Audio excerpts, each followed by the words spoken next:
in a 12-year dynasty. So, see, I thought you would say the dynasty ended when they got rid of Jordan Poole.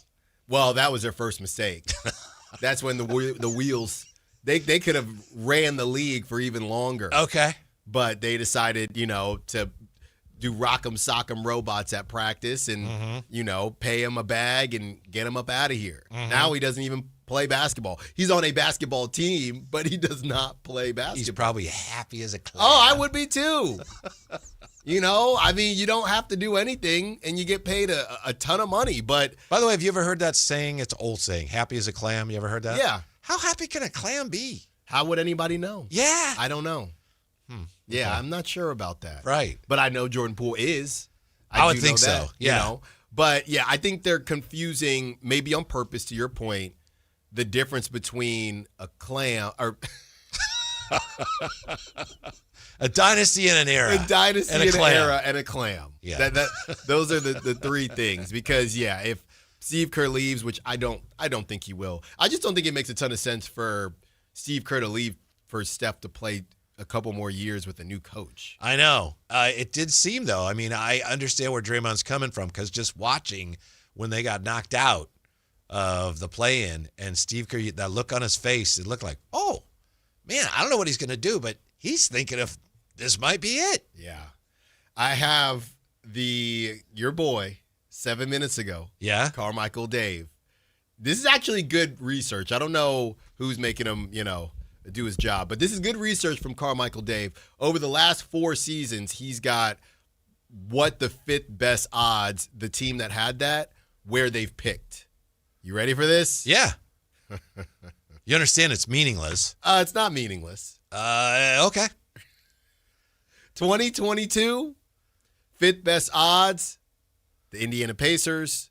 They dropped down to the number 6 pick. That is a standard outcome range. 2023, 5th best odds, Portland Trailblazers. Result, number 3 pick in the NBA draft. Scoot. 2024, 5th best odds, the San Antonio Spurs. Result, the number 5 pick. Stephon Castle. I believe so. That's right. And in 2025, the Philadelphia 76ers with the 5th best odds. Result, number 3 overall pick. So we got some chances here. Yes. No number 1s yet. The chances are what they are regardless of what's happened in the past. No, you see a pattern, Whitey. You can read a pattern I know, here. but it's low, high, low, high, low, high. It's a mirage. No, low, high, low, No, you're high. right. 3rd pick is guaranteed. Actually, this would be the opposite because 3rd pick went last year, so it would be 5th or 6th. Oh, I see. It ping pong. But you're right. No. You're right. It doesn't matter. It doesn't matter anymore. Now that it doesn't fit the fair narrative, it does not matter anymore. 916 is already started. It's a tinfoil Monday.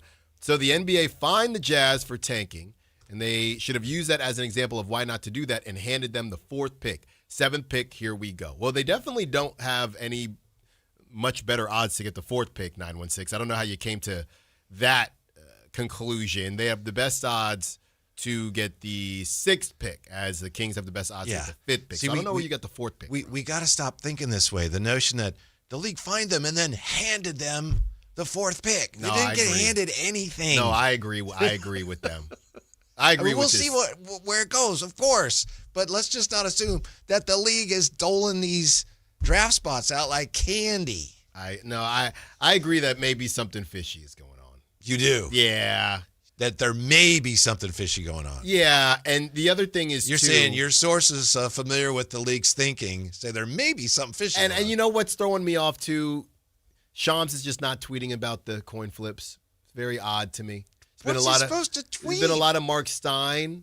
Why did Shams not get the coin flip information? He gets WNBA stuff, but not the coin flip information. Something's off here. I don't know. We'll continue to look into that. Speaking of drafts, the NFL draft is coming up. Benjamin Solak, ESPN NFL and draft analyst, is going to join us with a look at what Trent Williams signing might mean for the Niners on draft day. That and more next, Sactown Sports. After missing significant time last season, will Domantas Sabonis return to form in 2026? Rehab's going really good. My Wolverine healing powers are starting to kick in, and I feel like I'm ahead of schedule, and I'm just really excited for next season, even though this one just finished. I'll be ready for the start of next season and play at the All-NBA level that everyone here in Sacramento has been used to seeing me play at. Your exclusive home for Kings basketball. Sactown Sports 1140. My name is Christine, and I'm a widow. My husband, Ryan, was a healthy 34-year-old, and 3 months later, he was gone. Thankfully, he had life insurance. Ethos made it so easy. You can get a quote in seconds, apply in minutes, and get same-day coverage. 100% online, no medical exam. Life insurance didn't take away the loss, but it did give us the space to just grieve. Get your free quote at ethos.com/music. ethos.com/music. Paid spokesperson. Time spent on application may vary. Online health questions required. Spring cleaning isn't just for your house, it's for your life. If your job is getting old, it's time to clear the clutter and spring into IT. Go to My Computer Career. My Computer Career helped me get the skills and certifications I needed to start a new life as an IT professional in months, not years. Earn the certifications that top employers are looking for right now. Visit mycomputercareer.edu and take the free career evaluation to see if it's time to spring into IT. Financial aid is available to those who qualify, including VA benefits. Buying golf gear is easy. Buying the right golf gear, well, that's different. At Hagen Oaks, they don't just sell equipment, they fit your entire game. With TrackMan technology in the Player Performance Studio, your clubs are matched to your swing. Ping's Ballnamic Fitting helps you find the golf ball that performs best for you. Hagen Oaks Putter Fitting Studio dials in your stroke, and FootJoy's 3D foot scanner finds correct shoe size for your feet. It's a smarter way to play better golf. Total Game Fitting at the Hagen Oaks Golf Super Shop, Fulton Avenue at Business 80. Skeeter here. Field Tech, Sacramento Yellow Mosquito and Vector Control District. Hey, it's my favorite week of the year. Mosquito Awareness Week. Yep, the spring and warm weather means the little suckers are starting to breed and bite.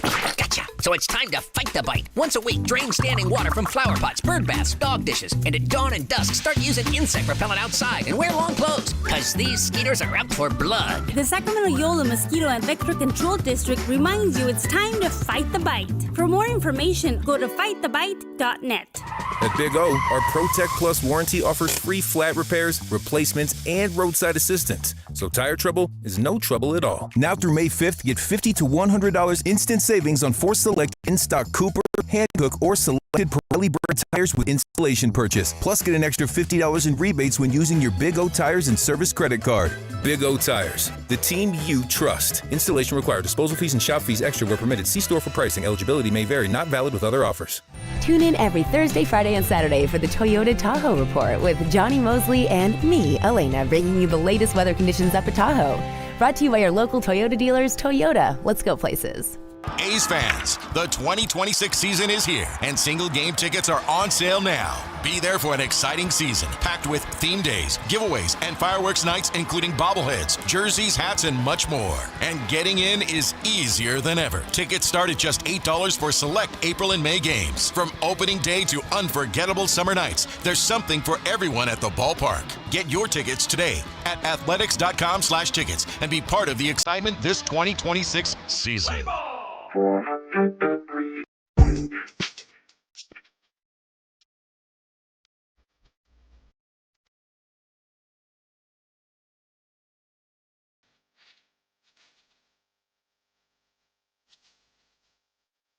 The Drive Guys powering your afternoons Monday through Friday on Sactown Sports.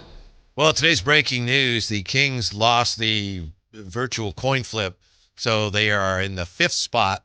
But I think it's important to remind everybody, Alan, and to review the fact that the Jazz and the Kings still have the same shot at the first pick.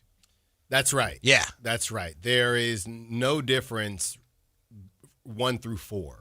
It affects your floor, Yes. not your ceiling, so to speak. There's no difference 1 through 4. Yeah, I mean, and that's the other thing too, Whitey, just looking at them now, all of the top 3 and them from the first pick to the 4th pick, just with a couple more percentage or possibilities 1 through 4, you think, man. You know, you want something unscientific, here you go. I just looked at the lottery odds and it just leapt out of me. I have no idea why, but just as I was looking at it, it's like the thought, like a lightning bolt from the future came into my brain and said, oh, Memphis is winning the lottery. Why? I don't know why. The Memphis Grizzlies from the 6 hole. They're winning this thing, Alan. I don't know why. People talk down on the city, opportunity to, hey, you don't talk bad about us. Here you go. I mean, 9%'s not nothing. It's not nothing. And that'd be bad for the Kings if you got teams leapfrogging you. Yeah. And they have a bunch of picks in the future, too. Memphis kind of did their work, Whitey. I think we all assume Ja is going to be a sunk cost, but they did a lot of their work right before these trade or these lottery changes are going to happen. And that's one thing that I wonder about as this stuff comes down. Anything that's already been done, is there any world where the changes can affect that? Because they have a ton of first-round picks from the Jaren Jackson trade and the Desmond Bane trade. So how does that work moving forward if their tanking rules put into place? I have no clue. Yeah, we still have many, many, many weeks until the NBA draft. The NFL draft is coming right up, and nice enough to join us with more on that, ESPN NFL and draft analyst Benjamin Solak. How are you today, Benjamin? I'm well. How y'all doing? Good, good. Thank you very much for your time. I wanted to start by asking you here, the 49ers' new Trent Williams deal, do you think that may affect their draft strategy in any significant way? I think it makes an early tackle less likely. By early tackle, I mean round one. I was very prone to, when I was mocking the first round, give them a Caleb Alomu out of Utah, Blake Miller out of Clemson. You could still do that, but it's less urgent to do so. I think you're more so hoping to get the developmental tackle spot right. So instead you spend the pick in round 3, see if you can strike gold, and then you're ready for whenever Trent calls it quits. And so I do think it makes first-round tackle less likely, though not an overall 0. I still would strongly expect them to take a tackle is somewhere in the middle rounds. Okay. We're already seeing some blockbuster trades, Benjamin. John Lynch talked to the media today. He said you might see a lot of that movement because the draft is fairly top-heavy, very, very top-heavy. Do you agree with that? Do you think you're going to see some trades from teams because there aren't a lot of, I guess, hidden gems to be thought of in this draft? Everybody wants to get up top 10, whatever they can do. Yeah, top-heavy is a very kind way of saying bad. We've had top-heavy drafts before, and typically in a top-heavy draft, you would say we don't expect movement because the team sitting there at 12, 13, 14 are expecting to get a good player because it's a top-heavy draft, so they don't want to move up. When there's really only like 4 or 5 guys that teams are enthused about taking with early picks, what Lynch is prognosticating, you heard Brett Veach, GM of the Chiefs, say something very similar a few days ago, is that teams will be aggressive moving up to pick 3, pick 4, pick 5, pick 6, because they're really limited in terms of actual blue chip talent that they're excited about going to get. That's especially true this year because you have these 6 teams now that have multiple first-round picks. And so what are you going to do? You're going to walk out of the draft with 2 first-round picks you don't really like because it was a weak draft overall, or you're going to use those 2 first picks, move up, and go get 1 first-round pick who you know for sure that you definitely like. I'm thinking about teams like the Chiefs who have 9 and 29, the Cowboys who have 12 and 20 moving up for an impact defender. And so I think that you will see a very active trade time in the top 6 to 10 picks.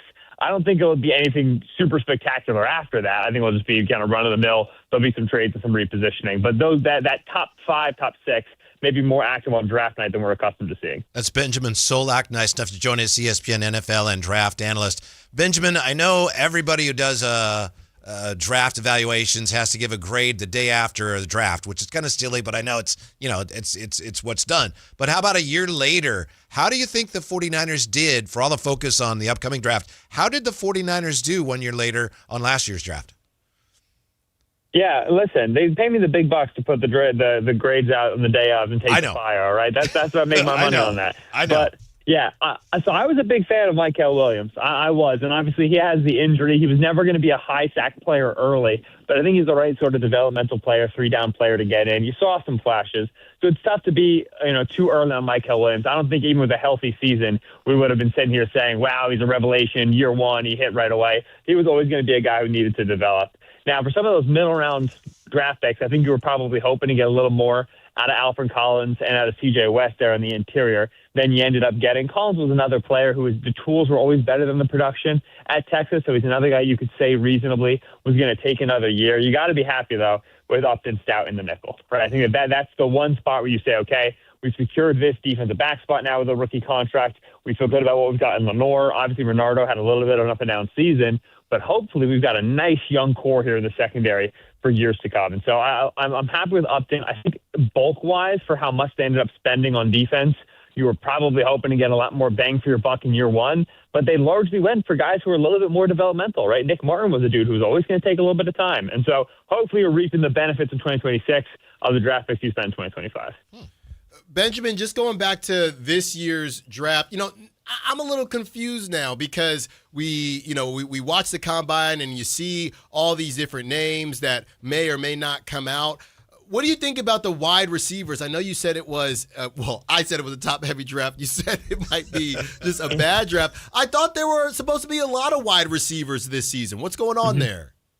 Yeah, so my line has been for years. I remember doing a piece on this in the Drake London draft where I said there's just never going to be a bad wide receiver class ever again, right? To me, wide receiver is exceptional because we've gotten so good at developing receivers at the college level, right? I mean, it was 15 years ago that you couldn't throw the ball in college football, right? Alabama was winning national championships with one wideout, just running the ball in defense. But with the advent of the RPO, with 7-on-7 ball at the high school level, we've just gotten tremendous at getting the ball to pass catchers in space, such that now you've got star receivers coming out of every single school. You've got, group of 5 programs producing round 1 guys and body types. So athletes that used to play running back, used to play corner, they're all being funneled into receiver now. And so there's just such a density of bodies, of productive, 3-down, useful receivers at the college ranks that it's going to be hard to ever have a bad receiver class again. There's just too many dudes who come out. It's like mathematically impossible for all of them to not be very, very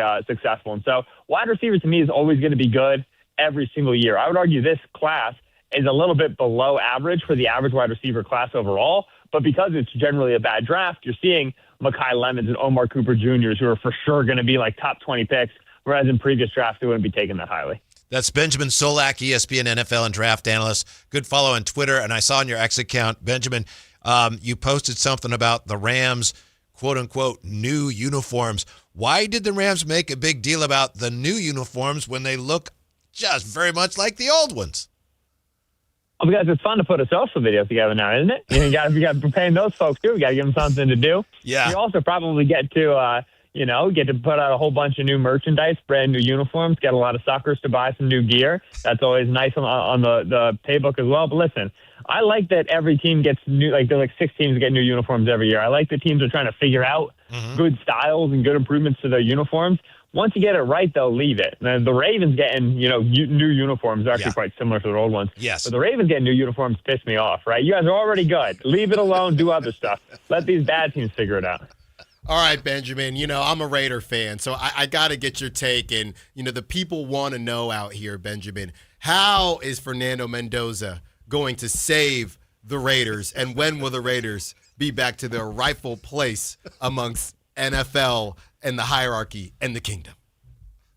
I mean, he'll save it by doing what he did at Indiana. He's a really, really good prospect. We should feel good about Mendoza becoming an above-average starter in the league. I don't know if he's going to be challenging Lamar and Joe Burrow and Justin Herbert for that kind of second tier of guys, but he's going to be up there. He's going to be in that Dak Prescott tier, that CJ Stroud tier, that third tier of, kind of solid starting quarterbacks. Above average arm, above average mobility, great size. He's got excellent accuracy, excellent intangibles, good pre-snap process. It's just everything you could want in a franchise quarterback. You're going to be able to set your watch to this guy for the next 10 to 12 years. Now, there's work to do on the defensive side of the ball. There's a lot of work to do on the offensive line. I think I'm very interested to see how SpyTech goes about this because they drafted those 2 third-round offensive linemen last year in Charles Grant and Caleb Rogers, and then Chip Kelly and Pete Carroll refused to play them. So you don't really know what you have there. And I would hope that SpyTech is not pot committed to guys he took last year, and he's willing to spend an early pick this year on a potential developmental right tackle, potential day 1 starter at guard.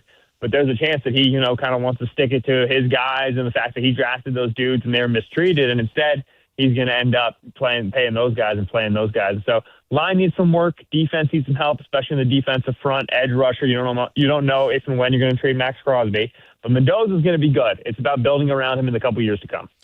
Benjamin Solak, thank you so much for your time. We would love to talk to you again once we figure out where the dominoes are going to fall. But thanks for your time and enjoy the draft. Yeah, take care. Y'all be well. All right, appreciate that. How about that, Alan? Yeah. You're getting Dak Prescott. Yeah, Woo-hoo! I thought Benjamin was gonna give me a little something more, but honestly, I will take it, Whitey. Compared to what the Raiders have had these last couple years, and it's been more than a couple years, I'll take that all the way to the bank all day. Dak Prescott's pretty dang good. He is, but he said tier 3 though. Benjamin said tier 3. Can I get a tier Hey, there's 2? only, how many tiers are there?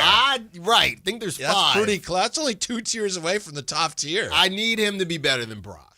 Just for my own, I need that. Well, got a ways to go. When we come back, more on the Kings and where today's coin flip leaves them. Also, requesting permission to climb aboard the Giant bandwagon. Will Allen grant my request? Next, we'll find out. Sactown Sports.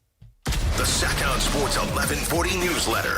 Right to your email. Get your latest on the Sacramento Kings, UC Davis, and Sac State with the Sactown Sports 1140 newsletter. Visit SactownSports.com to join. DQ presents the Blizzard Double Flip Deal. For a limited time, when you buy one Blizzard treat, you get a second for just 99 cents. That's 2 Blizzards, 2 spoons, 2 flavors, and 2 flips. So don't miss out on the Blizzard Double Flip Deal, available only for a limited time and happening now at DQ. Because the only thing better than a Blizzard treat is a second Blizzard treat for just 99 cents. It's a deal to flip for. The Blizzard Double Flip Deal. Get it in the app. Participation may vary. This message comes from Viking, committed to exploring the world in comfort. Journey through the heart of Europe on an elegant Viking longship with thoughtful service, destination-focused dining, and cultural enrichment on board and on shore. With small ships that bring travelers closer to the destination, there's more time to explore. And every Viking voyage is all-inclusive, with no children and no casinos. Discover more at Viking.com. There are many reasons to choose Gonzalez Law Offices as a dedicated trial lawyer with an undefeated record from 2016 through 2019, and you'll know that no case is too big or too small. Due to his success, hard work, and commitment to excellence, attorney Jonathan Gonzalez has been listed in Super Lawyers Rising Stars, as well as in the top 40 under 40 list by national trial lawyers. You can find Gonzalez Law Office online at saclegaldefense.com or call him at 916-304-9187. Progressive knows you think the grass is always greener, like maybe you ride a motorcycle. But today, it's raining. So you wish you had an RV, but if you did, you'd have to listen to some guy parked next to it at a campsite play his acoustic guitar. Now, before you start wishing you had a boat, remember, your brother-in-law would invite himself every weekend. Permission to come aboard, Captain? But one thing that is greener is the money you could save when you bundle your RV, boat, or motorcycle with your home or auto with Progressive. Progressive Casualty Insurance Company affiliates and third-party insurers. Not available in all states or situations. I'm Ed Evans, CEO of Consumer Cellular. No, we're not one of the big guys. Truth is, we don't want to be. If you're over 50, Big Wireless probably has you paying for more data than you might need. You could be throwing away thousands over a lifetime. Our entry-level data plans start at just $20 a month. And for a limited time, switch and get your second month free. Call 1-888-FREEDOM, visit consumercellular.com or a store near you and get your second month free today. Plans include $5 credit for auto pay and e-billing. See site for additional details. Sacramento! Now you've got a place for all things dance. The all-new Energy 100.5 HD2. Where dance music lives. Dance vibes anytime and any place when you get the free Now 100.5 app. Or listen at 100.5 HD2. The other guys must think you failed math. Get this huge discount. Then the fine print hits you with $5,200 in mandatory ads. It's adorable in a scammy kind of way. At Hoblet, we skip the tricks. The price you see is the price you actually pay. What a wild concept, huh? Hoblet, family owned 77 years. Experience the difference online at hobletdodge.com. Contractors, remodelers, you now have a great supplier to assist you with your next project. Anova Cabinet and Stone in Sacramento. They are Northern California's best kitchen and bathroom remodeling supply store. Anova has the latest cabinet styles, a great selection of countertops, flooring, bathroom fixtures, and more. Visit their website, InnovaCabinetStone.com. Take advantage of their grand opening special, a $750 in-store credit. Stop by today, Innova Cabinet and Stone in Sacramento.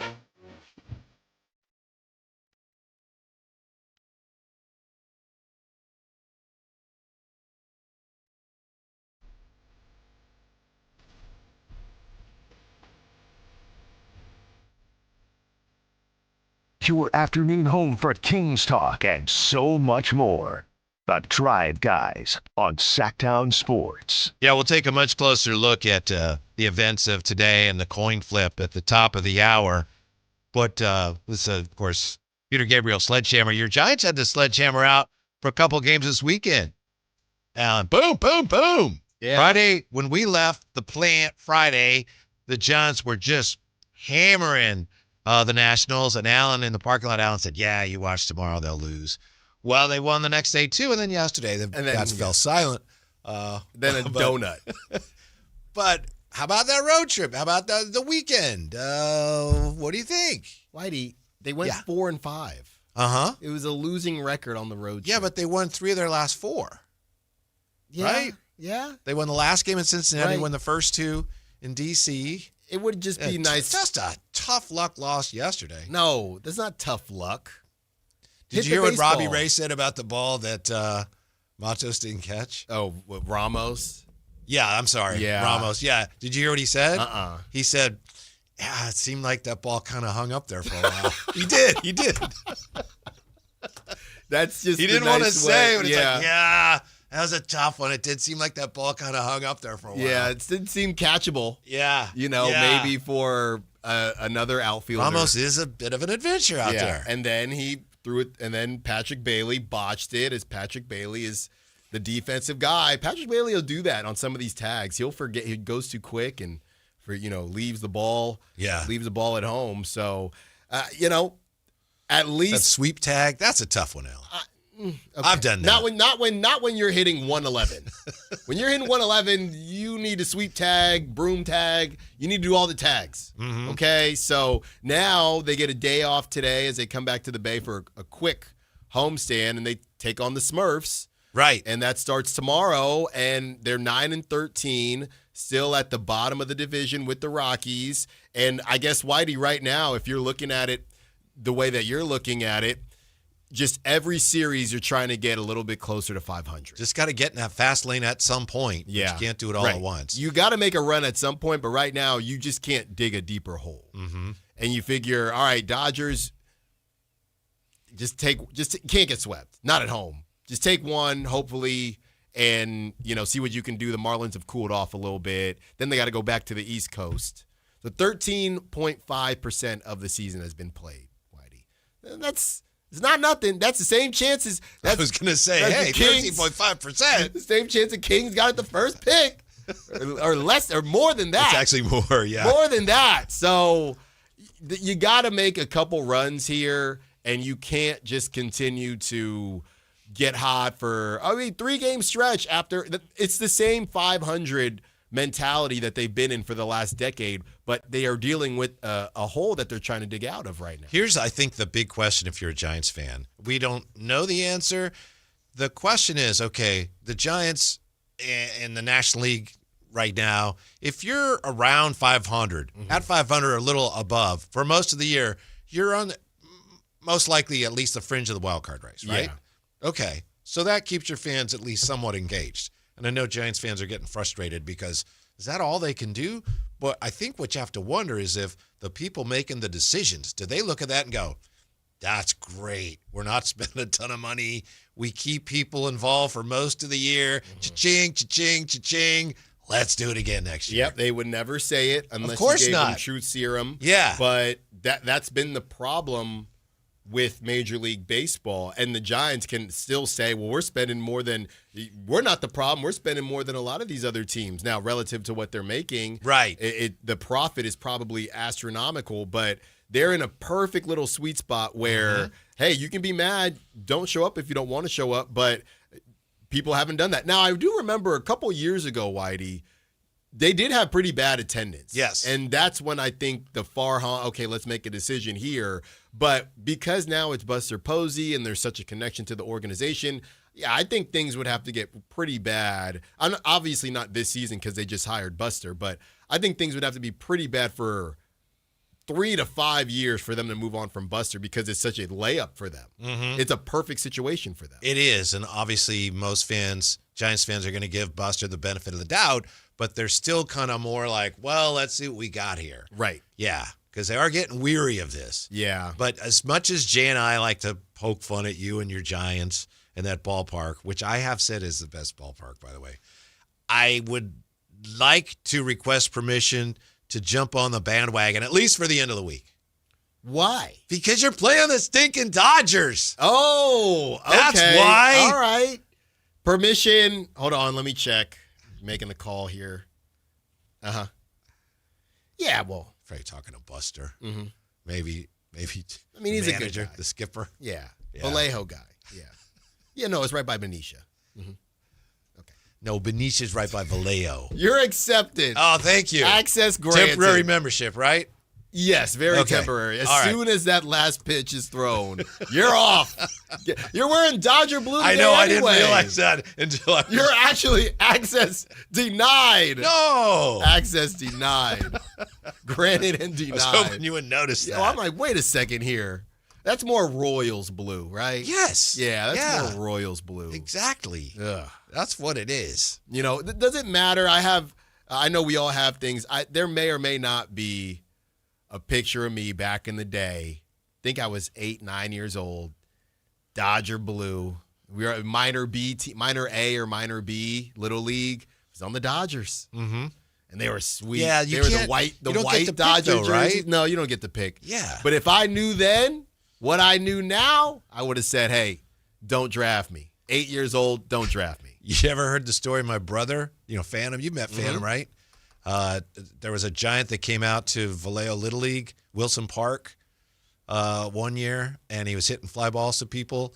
And my brother got to be in center field catching fly balls from Willie Mays. Oh. Yeah, the Say Hey kid. Wow. Yeah. And he said he had no chance. It was just these towering blasts. And he said he blew it because Willie Mays said, where do you want to play? And he said if he was smart, he would have said catcher because then you're standing next to Willie Mays. He said, you're Willie Mays. I want to go in center field. Right. Bam! Yeah. He said he had no chance. Wow, just sky high. Yeah. So see, our family, we go way back with Los Gigantes. Yeah, for half a week, you will be connected to us. And I'm totally on board, Alan. Totally. Okay. Who we got pitching tomorrow? I think Webb is definitely due soon, if not tomorrow, because of where they are in the. But he just pitched. Didn't he pitch in Washington?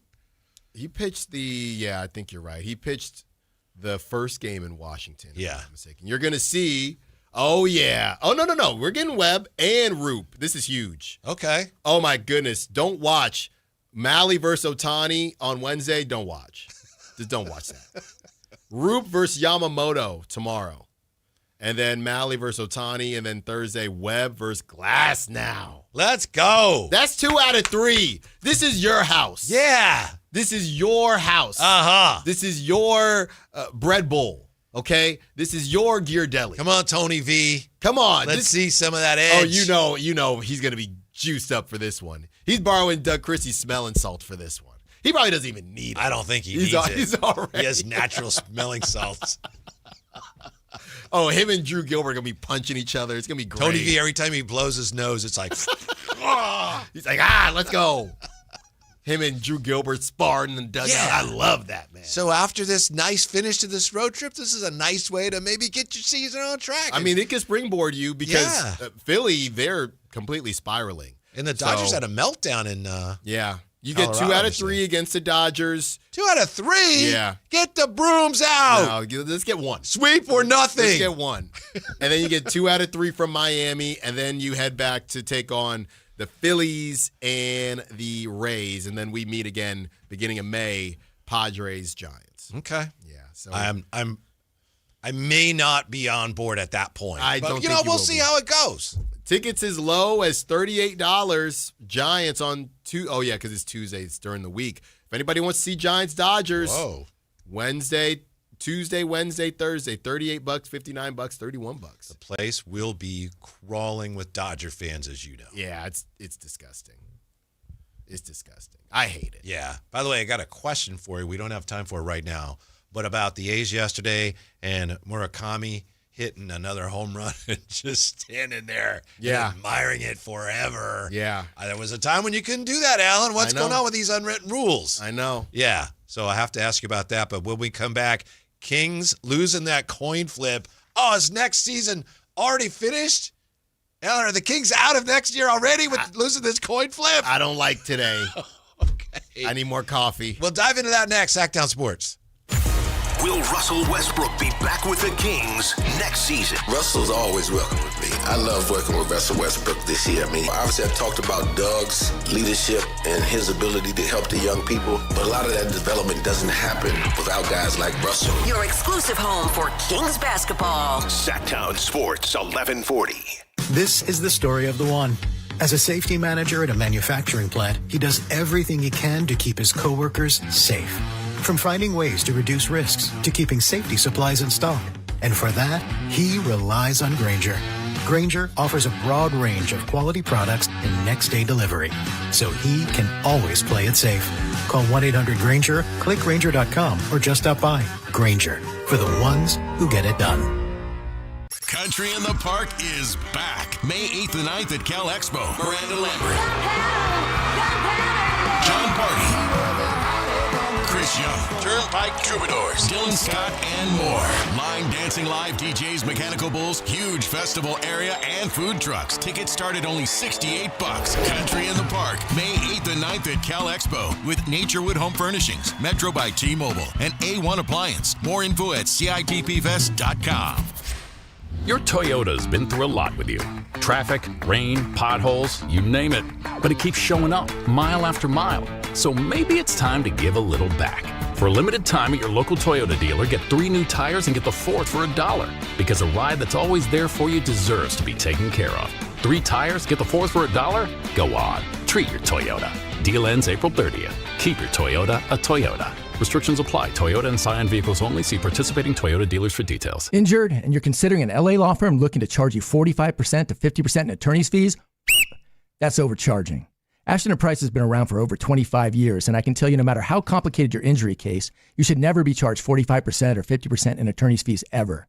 Direct, experienced, unrelenting, and honest local representation matters. It's called Home Court Advantage for a reason. Ashton & Price serious local attorneys for serious people with serious injuries. So for the best local advice, don't think twice. Call Ashton & Price. Capital Casino is conveniently located in downtown, 411 16th Street, and has been a part of the greater Sacramento area for over 20 years. They offer the best variety of games in the region in a safe and friendly environment. And there's plenty of parking, all well lit and monitored by security. Come have a great meal at the cafe and restaurant inside. Capital Casino has the best food, the best service, and the best action. But please always remember to gamble responsibly. 1-800-GAMBLER. KHD HD1 Sacramento, KYMX HD3 Sacramento. From the Power Business Technology Toshiba Studios. This is Sactown Sports 1140.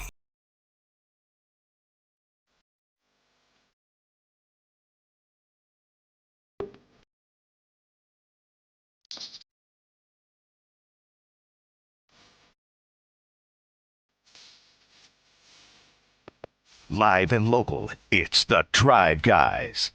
Watch the show on youtube.com/Sactown Sports 1140. Or listen on the Sactown Sports app. Kings lost the quote-unquote coin flip today in the tiebreaker with the Jazz.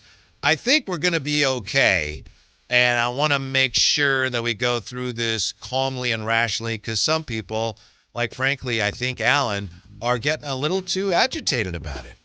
You know, it's just a big picture thing with me, Whitey. I understand, but I think it's going to be, I mean, how can anybody say when it comes to the Kings, I think it's going to be okay. But I'm going to go ahead and go with that anyway. I think you can say it's going to be okay because you personally, Whitey, have become at peace with the idea of 6 or 7. I think you're assuming that the Kings are going to get the 6 or 7 pick. Yeah, remember the odds of the top 4 pick are split here. So instead of a 12.5 12.5 and 10.5% chance, both Sacramento and Utah have an 11.5% chance at the number 1 overall pick. So they split those odds since they tied. The coin flip affects, though, how low can you go? And there's a member of the Jazz media, I believe, who posted the Utah Jazz are now assured of a top 8 pick.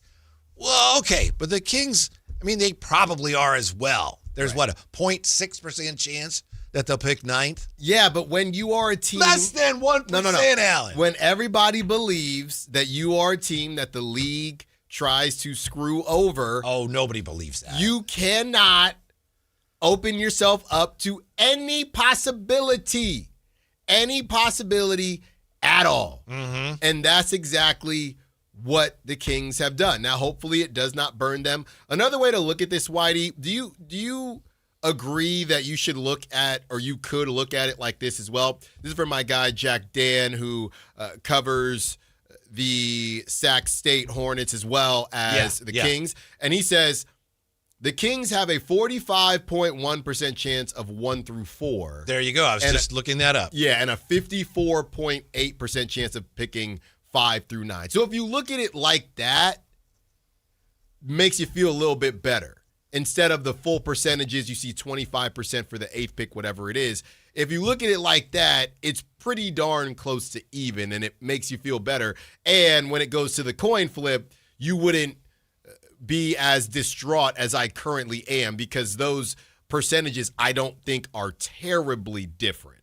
Right. Just from looking at it right here. Yeah. So why didn't the Kings lose more games? Look, here they are with the draft coming up eventually. We got a ways to go. 45% shot at picking 1st, 2nd, 3rd, or 4th. That's pretty good, Alan. Mm-hmm. There are no guarantees with that. The part of the problem is, as far as the approach many Kings fans have with this, is, as you said, there are some people that can't help it. They have the perception that, well, you know, the league's not going to give the Kings any help whatsoever. Well, this was their first chance. Hey, wait, hold on. This is their first chance. Where are my ethical Kings fans? No, the Kings are doing this. Are you calling out Scott? No, I'm calling out anybody. No, the Kings did this the right way. The basketball gods will put them in the best situation. Strike one. You got morals? Don't bother. So what you heard when someone said, hey, they're doing it the right way, you heard them saying the league will reward them for that. Oh, yeah. I mean, that's what it is in Sacramento. The NBA is going to reward the Kings. Major League Baseball is going to reward Sacramento. Yeah, They're just hey, we're doing things the right way. And look at this. The Jazz, they're out here getting fined. They're getting fined for blasphemy. They're getting fined for cheating the game. And how do the basketball gods strike down upon them? With better odds than the Kings. The Jazz traded for Jaren Jackson Jr. The Jazz made multiple trades, and then they shelved them. They pulled out guys in the 4th quarter. The Kings never did that. No. They never did that. And you know what the basketball gods said? What? They looked at what Indiana was doing, and Brooklyn, and Washington, and the Jazz. And the basketball gods said, yeah, that's what I would have done. Yeah, exactly. So everybody out there, this is good for the team, and this is that. Okay, again, we do not know how things are going to turn out. We do not know that. Right. But what if now, Whitey? What if now? Look, it's one thing to talk about the top 3, okay? Yeah. You still could have put yourself in a position for top 4. What if the Jazz get the number 1 pick? Will all the ethical Kings fans say, you know what? We bleep that up. And bleep morals and bleep ethics. You can't necessarily, if it comes to that, you can't necessarily say with certainty that, if the Kings had lost a few more games, that would have been them. But yes, you can. No, you don't. No, you can't say that. You do know that. It doesn't add up to that. No, it does add up to that. If that is the case, if the Jazz get it, you can say that the Kings tricked off this situation for, what they deemed to be worth it. I don't know if it was worth it or not. Why didn't you say any of this when the season was going on? I You did. think the Kings should be losing more games down? Oh, I'm good. I don't know. I did say it. And I'm looking kidding. here. I don't know. Yeah, I don't know. It's okay. Jazz, yeah, I'm sure 22 it'll work and out. 60. Every single game. Think about it. Every single game. If you look at the different, you look at the different records, Whitey, and where everybody ended up, and let's see if your boys refreshed everything on the Tankathon. But you look at some of the other teams, because I'm assuming that the Brooklyn Nets, you weren't catching the Brooklyn Nets, right? The Kings, they ended with 22. Brooklyn Nets ended with 20. Okay, so if you had just lost one less game, take your pick, Whitey. Which one you want to pick? You want to pick the Precious Achiuwa Masterclass? You want to pick the Clippers Homecoming? Which one you want to pick, Whitey? Yeah, I like Precious Achiuwa's Masterclass. That one's got to go. Yeah. He had a couple. I Take know. away one of his I'm Masterclasses. thinking of the combo platter from him and DeMar. Oh, that's the one. Yeah. Was that the Raptors? Yes. Oh, yeah, that's the one. That was Revenge is One a dish away. best served cold. Oh, my goodness. Yeah. How about this? What's the percentage for either the Kings or the Jazz getting a top 4 pick, asks Ken Holm. Because if that happens, then the coin flip is irrelevant. Yeah, and Thank you. that's what we said. It's basically 45 to 54. Yeah, Tortilla Jackson says, 5th isn't a bad spot at all, honestly. Well, I don't think they're going to be 5th, but 5th is not it. It's possible. No, don't let the odds fool you. That is not how it computes. It's about a 2% chance of getting the 5th pick. Yes. Okay? Yeah. They have the strong, if you want to feel good about it, this is how I would look at it, Whitey. There's two ways. By the way. I don't know. It's very bizarre. You finish 5th. Right. Well, logically, you'd be picking 5th. No, you have virtually no chance to pick 5th. Again, this is what I'm talking about. Weird stuff. But you were going to tell us about 2 ways. There's 2 ways to look at this. If you want to be optimistic, you look at it the way Jack Dan broke it down. 45% chance at 1 through 4, 54 5 through 9. That's optimistic, right? That's, close enough to 50-50. If you want to be pessimistic, 18% chance at the 6th pick. That's the second highest. 25% chance at the 7th pick. So that's backloaded like, you got something done in Miami, Whitey. I don't like that backload. Hey, that's some junk in the trunk right there. And I don't think that any Kings fan can sit there and say, this was worth it. We don't know yet because we don't know the lottery. But let the Jazz get the 1st, 2nd, 3rd pick and the Kings drop to 6 or 7. I will walk in here, Whitey, silent as a church mouse. We open up the phone lines. You're not capable of that unless you're unconscious. You open up those and even phone then. lines, and I want people to call in and say, don't care. We did it the right way. Yeah, you did it the right way. Hello, Nate Ament. You did it the right way. By the way, and we should have had this conversation weeks ago, I don't think there is a right way. There's a smart way. Yeah. And there's this way that's riskier. There's no right way. There is a right way. Well, there's a right way when you don't have 8,000, when you don't have the worst payroll in relation to your team. So there is a right way. You're right. The Kings didn't have a right way because they were screwed from the jump because they have 8,000 contracts. Well, wasn't the right way, I know this is what people mean when they say it, but to me the right way is lose as many games as you can. Increase your lottery odds. Yeah, that's the right way. If you're going to do it, do it. That's right. Yeah, but I know that's no. They could have easily we're finished with all that now. No, easily. Even Brooklyn only had 20. They had 20 wins. So you should have been at least coin flipping with Brooklyn, not the Jazz. But this is old news, Alan. Maybe you're right. I tend to agree with you, but that's all done now. This was all about today, and this. Let's face it. This was ceremonial. You knew. This was cosmetic. You knew they were It didn't matter. It does We're matter. good. No, it does matter. The NBA they're looking for content. Oh, we'll flip a few coins. There were other coin flips today. Equally meaningless. No, those were meaningless, but not the Kings. Not the Kings, Whitey. When you look at these numbers. Hey, Whitey, you done any tape? You watched any tape on Michael Brown Jr.? Because he's projected 9th pick. I know he had a huge game. What? Didn't he have 5 months ago? That was a while ago. 45.5 5 months ago. He's got a little, Yeah. I'm back telling issue. You. Hey, I might end up getting LeBaron filing after all. I heard his back is fine. He has a buddy who's moving, and he was looking for an excuse. So he went to the team and said, hey, can you say I have a back problem so I don't have to help my buddy move? That's all. That's what my sources say. Okay. You know what's going to end up happening? The writing's on the wall right now, Whitey. Really? Oh, yeah. Think about the position that the Kings are always looking for, okay? And think about their drafting throughout these last couple years. It's right there in front of you. Yaxel Lendeborg.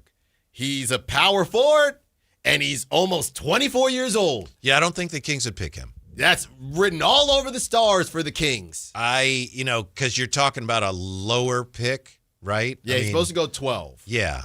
So I don't think the Kings would do that. You'd rather Yaxel? Hold on now. And I have nothing against him, but just with the age and the ceiling and what the Kings have, I just don't see why they would do that. Hold on. You got to pick between Yaxel or Nate Ament. That's where we're at now, Whitey. Whoa. That's where we're at. Trade down for what? Yeah, thank you. Finally, you see it my way. Trade down. Chris the Mom says the percentages you gave don't sound too bad because it's so close to 50-50. Yeah, what is it, a 45% chance of picking 1 through 4. But that coin toss is 50-50, and we lost. Yeah. Sad face emoji. Not good. That's the thing, 50-50. You're going to lose, you're going to win about equally. There's a really good chance you're going to lose. It happens. Okay. Yaxel.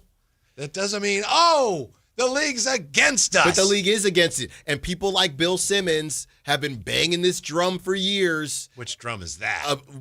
Sacramento can't do this, can't do that. You got Bill and the whole crew, and they're just yucking it up laughing. Okay, I didn't quite follow you there, how we got from the league's against the Kings and Bill Simmons is laughing at It's them. just it's all of it. It's all of it. It's all in a nasty 9th pick gumbo. Nick in Elk Grove. We're jumping up to the 2 spot. Relax. Thank you, Nick. No, we don't want the 2 spot either, Nick. Yes, we do. You see the history of that? Yeah. Nick. Mm-hmm. Come on, Nick. We want the 2 spot. This is a good draft to be in the 2 spot. Okay. I'd like that too. You don't even know. Whitey, you want to be in the 2 spot. You don't even know who you would take in the 2 spot. I don't have to know right now, but I know I got some good choices. Okay. Some great choices. Oh, you got some good choices down there with LeBaron. I told you I would take Caleb at 2. You better get ready for this 6th pick and you trade down like I've been saying from day one. And you get the Hornets 2 picks, 14 and 18, and you call it a day. Mm-hmm. That's it. You might get your boy Kareem Lopez now, Whitey. Well, wait a minute. They're not picking 12th or anything, Alan. You just wait. Just wait, Whitey. We had it all. I mean, 8th is a real possibility now. Just saying. Right? The Jazz could also pick 8th, yes, but only a 2.4% chance. Oh, yeah.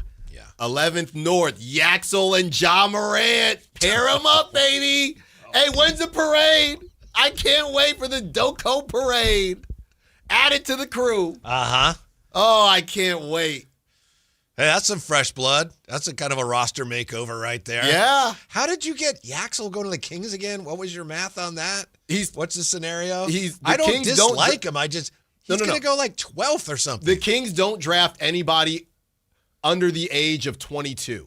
It's an unwritten rule. I don't know why. I see. But they don't draft anybody under the age of 22. Mm-hmm. Okay? You have to be, for the Kings to draft you have to be off your parents' insurance. That's what it is. Okay. So that means they got Yaxel, number 1 on their draft board. Number 2, they got Bennett Sturts, right? Was he 22? Yep, 22, almost 23. And then 3rd is maybe Joshua Jefferson from Iowa State. Oh, yeah. 6'9". Oh, yeah, 22. Yeah. Oh, they're going to get their guy then if that is their draft. They got their guys, and they're all nearly 25 years old. Mm-hmm. Mm-hmm. I truly, truly hope the Kings don't end up dropping in the lottery because so many fans who deserve better are going to be so upset. A, disappointed, B, bitter, and also C, accusing the NBA of, some Yes, you can say it. Mm-hmm. Say it. Just a little, tinfoilness. Some nefarious shenanigans. Yeah. After the Kings, they put their foot down.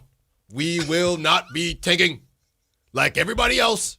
Everybody else is being disrespectful to the game. We will not. I still think they did that and decided not to tank because they really couldn't. Yeah. With the roster they had, looking at the teams that they're playing like, G League teams, bad G League teams, and then they had, they got like Russ and they got DeMar, and we already have half the team sitting out where there's nothing more we can do. I think that's where I think that's where the basketball gods basically said, look, Kings, you might not have been as egregious as the others, but you still did some you still did some things. You still did some things, Kings. I'm in the minority. I think the basketball gods actually smile on those that did the extreme tanking and said, that's how if you're going to do it, that's how you do it. And on top of that, you had 1 year to do this. But Kings fans don't want to hear that, Alan. I think a lot do. Uh-huh. You had 1 year to do this before Adam Silver and whatever tanking. This was the last year for you to take advantage of a situation. You ever see those stories, Whitey? When there's a broken slot machine in Vegas, all this cash is coming out, and people know it. They keep going back. And then one day you show back up, and, a lot of times they try to get that money off you. But one day you show up, they fixed it because they found out that it was broken. I actually had that happen once, too, with a soda machine.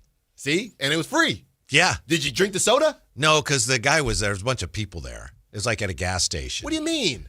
Well, there's a bunch of people. It's not his machine. Maybe. I don't know, but I think I was on like a church youth group trip or something. Oh, yeah, so you can't do that. But that's you. You are the Kings. Uh-huh. And you thought, hey, I found this soda. Here you go. And you're thinking, hey, he'll probably give it to me for free since I was such a noble person. That'll be $2.50. Uh-huh. That'll be $2.50. Yep. That's what the Kings thought. Mm-hmm. And look, I'm going to save it because we don't know. But what we do know is that we went from no worse than 5th to introducing the 9th pick and Yaxel Lendeborg. No. That's where we went to. Not getting the 9th pick, and if they do, they ain't taking him. LeBaron Filan, come on down. You're making it worse. I'm not making it worse. With your exaggerations. Who's exaggerating? King's going to pick 9th and get Yaxel Lendeborg. You don't want Nate Ament. I'll take Nate Ament. You better learn Nate Ament. Call Kayla, because we got to go to Rocky Top. We got to go to Tennessee. If you end up picking around 8th or 9th, he definitely comes into play. Yeah, and you better I'm get hoping ready. That can be avoided. You better get ready. What Kings fans want, a lot of them, is to be rewarded for not losing more games. They want to be rewarded by the league for winning when everyone else was losing. When the league came out and fined the Jazz and the Pacers for losing, then Kings fans feel like, all right, well, then we deserve some sugar for winning. It just doesn't work. It doesn't work like that. That work that way. No, so I'm telling people right now, right? You ever see those? Remember that commercial everybody would make fun of when, I can't remember what it was for, but it was a basketball game, and the ball goes out of bounds, and the kid looks at the coach and says, Coach, I touched it. And he tells the ref. I remember that. That's the type of stuff that the Kings are on. That was for, I think that was like for some Christian group or something. That's the type of stuff the Kings are. Hey, Coach, I touched it. If one of my kids said that to me and I was a coach, I would say, do not ever say that to me in your life. Do not say that to me. I heard nothing. You didn't touch it. You did not touch it. Uh-huh. We're not doing that. It's not Boy Scouts, Whitey. Okay? You walking down the street, you find a bag of cash. You make your own decisions. If you're playing Game 7 of the NBA Finals and that happens, you better not say anything. If you're playing in like no, Whitey, youth sports, I play like, you know what? One of the things we're trying to teach you are values. Don't even say it. Don't even say it. You know what? Not everybody would do that, but Jimmy, you did that. Bless you, Jimmy. No. All right. Because you're trying to do the right thing. It's not about the right thing. Sports are trying. I don't know why we have this notion, but, we hug it tightly. You play sports, and it'll make you a better person, and it'll build character. No. It might. It teaches you winning and losing.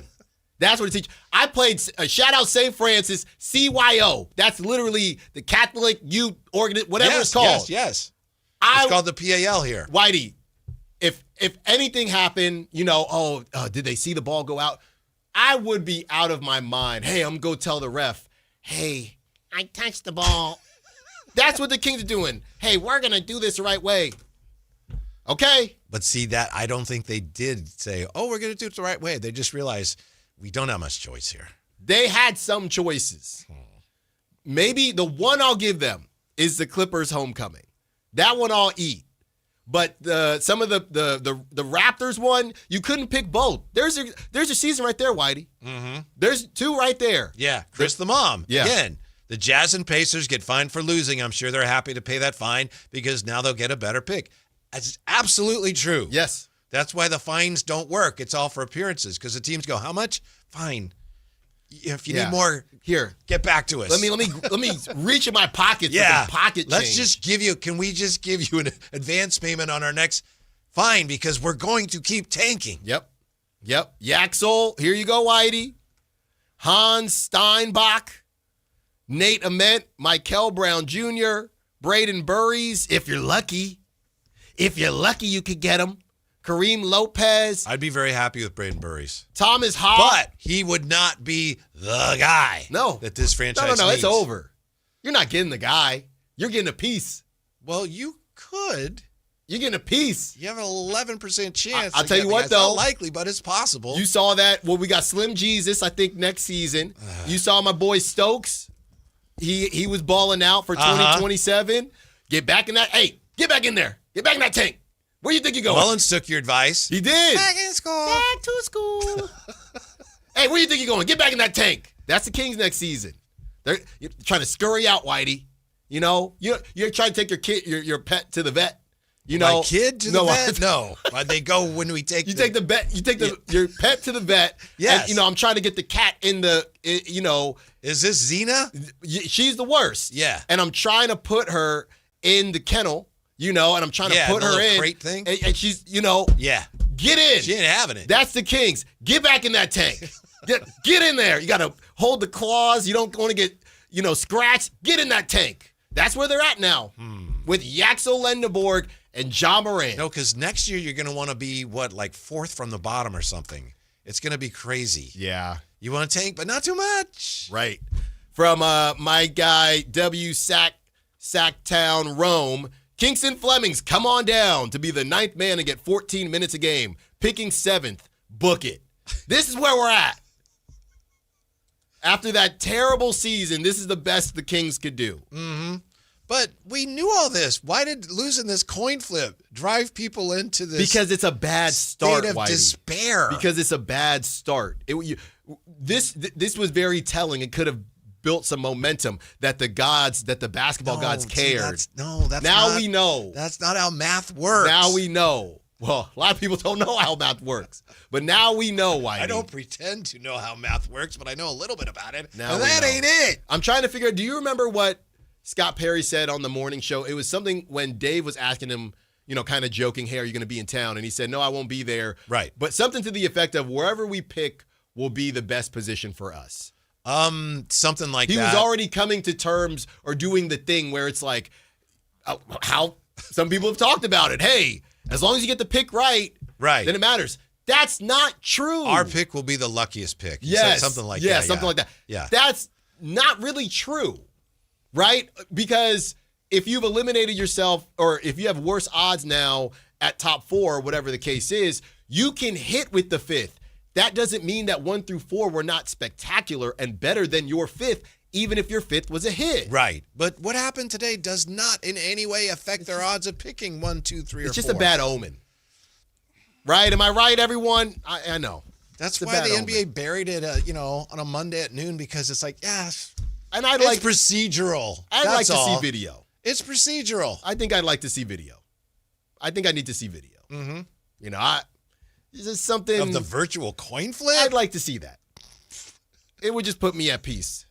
Maybe. Mm-hmm. I'd like to see that. Why in the world would the NBA want to help the Jazz over the Kings? You're asking the right questions. Hopefully you can get the right answer. I don't think there is an answer. There is an answer. You're just barely scratching the surface here, Whitey. When we come back, the NBA, is it already in a post-LeBron lull? Why some people say that, and why I say, come on, wake up and smell the basketballs. Next on Sactown Sports. On the move? Got somewhere to be? Take Sacramento Kings basketball with you. The Sactown Sports app will let you stay connected to your passion. Never miss a moment of Sacramento Kings basketball with the Sactown Sports app. I'm Ed Evans, CEO of Consumer Cellular. No, we're not one of the big guys. Truth is, we don't want to be. If you're over 50, Big Wireless probably has you paying for more data than you might need. You could be throwing away thousands over a lifetime. Our entry-level data plans start at just $20 a month. And for a limited time, switch and get your second month free. Call 1-888-FREEDOM, visit consumercellular.com or a store near you and get your second month free today. Plans include $5 credit for auto pay and e-billing. See site for additional details. Tired of hearing scary radio ads about the IRS? Tax Relief Advocates is different. TRA is here to tell you that if you owe money to the IRS, whether it's $5,000 or $500,000, we have a solution. TRA can eliminate or reduce what you owe to the IRS with zero risk to you. We have over 1,000 5-star reviews on Google and an A+ with a BBB. End your tax nightmare today by visiting TRA.com or call 800-583-6681. That's 800-583-6681. This is the sound of Claire, cooking dinner at home. And that's the sound of a fraud alert from Wells Fargo, flagging a charge for a pricey restaurant in Paris. Considering Claire isn't in Paris right now, that seemed odd to the bank and to Claire. 2 taps later, Claire says nope to the charge, and Wells Fargo is on the case. However you make money work, Wells Fargo can work with that. Wells Fargo Bank, N.A., member FDIC. At Big O, our ProTech Plus warranty offers free flat repairs, replacements, and roadside assistance. So tire trouble is no trouble at all. Now through May 5th, get $50 to $100 instant savings on 4 select in-stock Cooper, Hankook, or selected Pirelli brand tires with installation purchase. Plus, get an extra $50 in rebates when using your Big O Tires and Service credit card. Big O Tires, the team you trust. Installation required. Disposal fees and shop fees extra where permitted. See store for pricing. Eligibility may vary. Not valid with other offers. Sacramento! Now you've got a place for all things dance. The all-new Energy 100.5 HD2. Where dance music lives. Dance vibes anytime and any place when you get the free Now 100.5 app. Or listen at 100.5 HD2. Thunder, feel the thunder. It's the energy all around you. Lightning and the thunder. The thrill of the moments to come. The flash of lights. The rush of pure exhilaration. The roar of the crowd. See it, hear it, feel it. Feel the thunder. Lightning and the thunder. Thunder Valley Casino Resort. Feel the thunder. You ever notice how the other guys scream about massive discounts on their Dodge, Chrysler, or Jeep Ram vehicles? Then you get to the fine print and boom, another $5,200 in mandatory ads. At Hoblet, we don't insult your intelligence. The price you see is the price you pay. No mystery add-ons, no bait and switch, no gotcha when you sit down to buy. Hoblet, family owned for 77 years. Transparency, straightforward pricing. Buy it right, buy it at Hoblet. Skeeter here, Field Tech, Sacramento Yellow Mosquito and Vector Control District. Hey, it's my favorite week of the year, Mosquito Awareness Week. Yep, the spring and warm weather means the little suckers are starting to breed and bite. Gotcha. So it's time to fight the bite. Once a week, drain standing water from flower pots, bird baths, dog dishes, and at dawn and dusk, start using insect repellent outside and wear long clothes, because these skeeters are out for blood. The Sacramento Yolo Mosquito and Vector Control District reminds you it's time to fight the bite. For more information, go to fightthebite.net.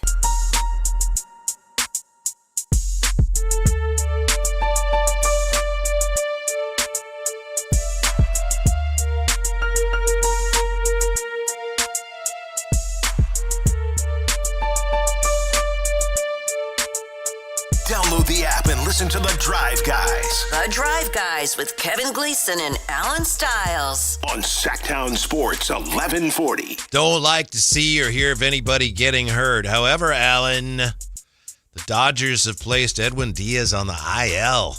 Loose bodies in his right elbow. He has given up 3 earned runs in each of his last 2 appearances, including yesterday against the Rockies when he did not record an out. That doesn't sound good. Not at all. I'm not, Right, I'm not I know. a doctor, but yeah, doesn't sound good. Think get in there, clean it up. Maybe. Mm-hmm. Think about the Dodgers. They have so much money. They actually, okay, we'll go find 7 more relievers. Yeah, literally. I was going to say the good thing about the Dodgers, they have 12 other pitchers that can do that. Doctor, will he be ready to pitch in October? Yes. Okay, then we're fine. I don't know. Big free agent signing, though, going sideways on him. Like you said, removing those loose bodies in his elbow, typical timeline 2 to 3 months. I just can't see that actually happening. Mm-hmm. I don't know. Elbow stuff with closers specifically, power closers. I don't know about that. Yeah. Speaking of relievers, last year the A's made that major deal. They got Leo Dallas DeVries from the Padres for Mason Miller. Mm-hmm. Mason Miller has been, and it's early, it's still April, and he has a history of arm trouble, but he has been almost unhittable. Like a guy got a hit off him yesterday. It's like, whoa! Yeah. I don't think he's given up a run since last August. Right. Yeah, and it was a pretty penny that the Padres paid. And yes, they gave up a lot for him. Yeah, and they kind of got clowned a little bit just because of how the season ended. People didn't know whether it was worth it or not, but the Padres probably are one of those teams that just are the Padres. Hold on now. Hold on. I haven't done one of these in a while. Oh no. Are the Padres the Bills of Major League Baseball? Very close. That holds a lot of water, but the difference is the Bills have at least been to the Super Bowl, and the Padres have been to the World Series, I think, twice. This iteration. They have been twice. This specific I see what iteration. that's what I said. Because obviously, bridesmaids never the bride, or whatever. Yeah, that but saying every is. year, hey, if the Padres figure it out, watch out, because I still feel like that this season, and they've been hot. So, yeah, small market, they draw really well, and people will get fanatical about them. But if something happens to Mason Miller, like what happened to Edwin Diaz, then all of a sudden that becomes a terrible deal for him. No. Yeah. And by the way, you brought up the Padres side of things. How about your A's dropping 2 or 3 to the White Sox? That's a bad series for them. Can't happen. They're still tied for first and all that. I know you keep track of that day to day. Oh yeah. Yeah. But that was an opportunity. Yeah. They got smacked around pretty good. They did.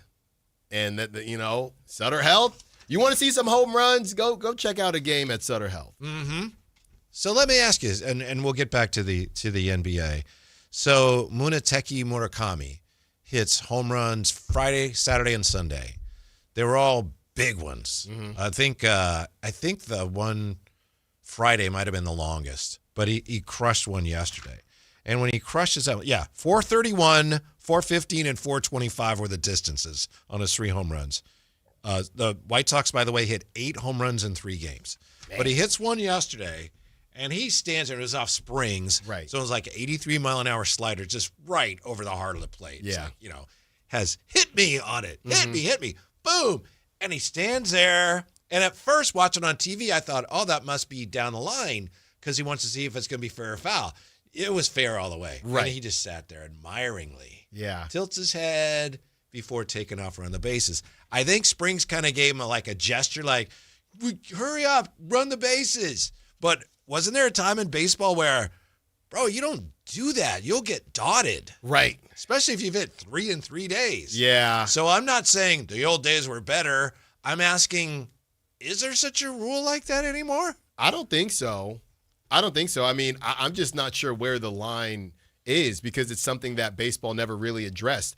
If you stay, and I've always joked about this, Whitey, if you stay within the base paths and you hit a home run, couldn't you legally do cartwheels around the bases? I think so.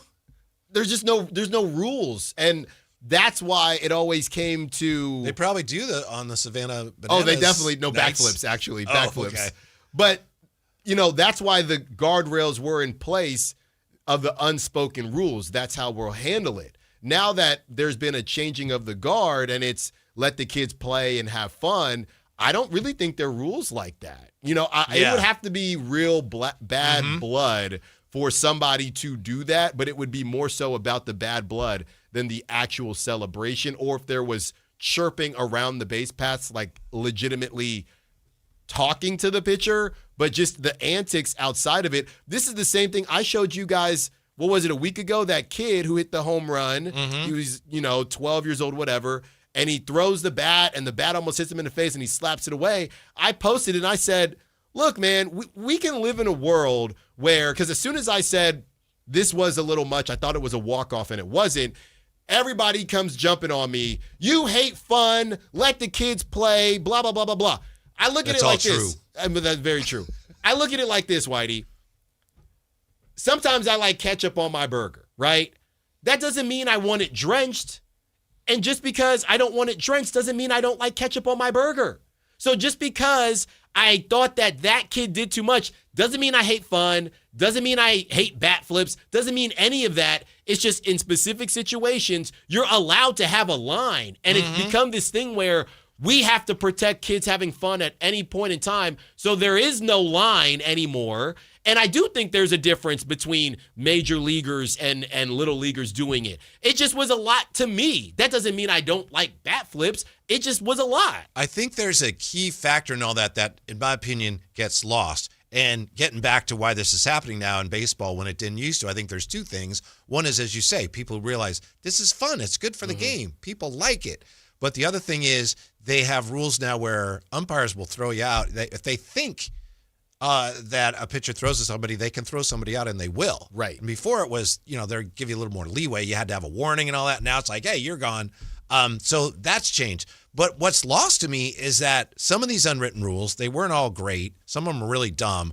But essentially they were about respect your opponent, respect the game. And there's nothing wrong with that. Right. Those are good things. Those are good values to embrace. Yeah. And that's where I think people get lost. When someone does something that's, let's just say they used to call it showboating, and people get upset at that.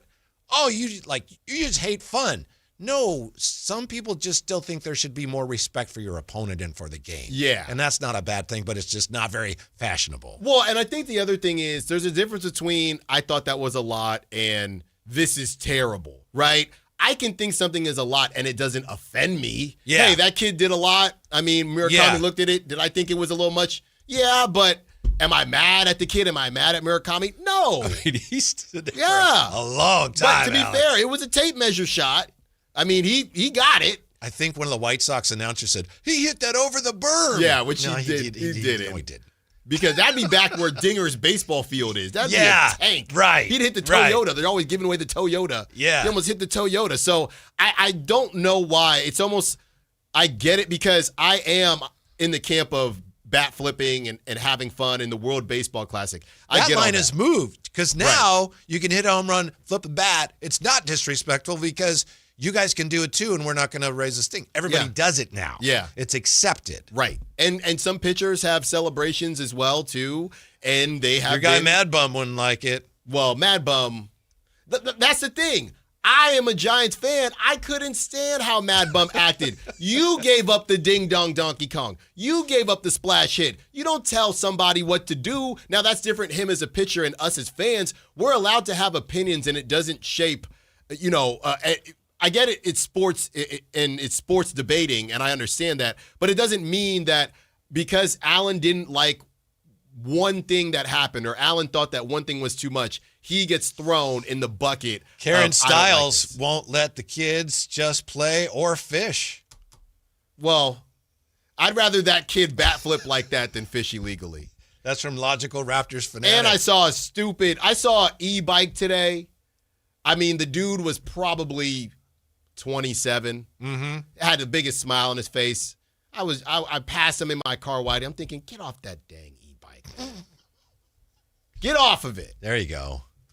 I don't know why you didn't tell him. I'm going to keep some bikes in my trunk, and if I see somebody healthy with an e-bike, I'm going to say, hey. Are you going to take the e-bike or just give him the... No, I'm just going to toss him a real bike. Okay. Say, why don't you learn something today? Then you're going to come back the next day and pick it up? Because you know what's going to happen? It's going to be wherever you left it. In 10 years, kids aren't going to know how to ride bikes. No. They won't. They won't know how to ride bikes. And that's not a world that I want to live in. One more thought here on the Kings losing the coin flip today. This is it from Kings Guy. Kings got a Christmas jersey leak next season. We're getting the number 1 pick. Okay. Don't worry about it, Alan. I'm not worried. Who's this worried? coin flip, that coin flip, the odds of this, the odds of that. Sure. The league's taking care of the Kings. Okay. With the number 1 maybe, pick. hold on. Maybe this is all just to throw off the scent. Hey, the Kings are going to lose it, and then we're going to. That's exactly right. Then the basketball gods, then the moral authorities. Make it look less that's right. obvious. No, I like all. that. But we know what's up. Actually, this is a good thing. This is a good thing, okay? I feel that. Yes. Mm-hmm. Welcome aboard. Now we're flipping this around, people. Mm-hmm. Some say, meanwhile, that the NBA has apexed and is in a post-LeBron Steph lull, even though they're still here. I think even Alan thinks that. Mm-hmm. Do you really? I do. We'll crush that theory when we come back to Sactown Sports. Stay up to date on Sacramento sports. Join the Sactown Sports 1140 newsletter.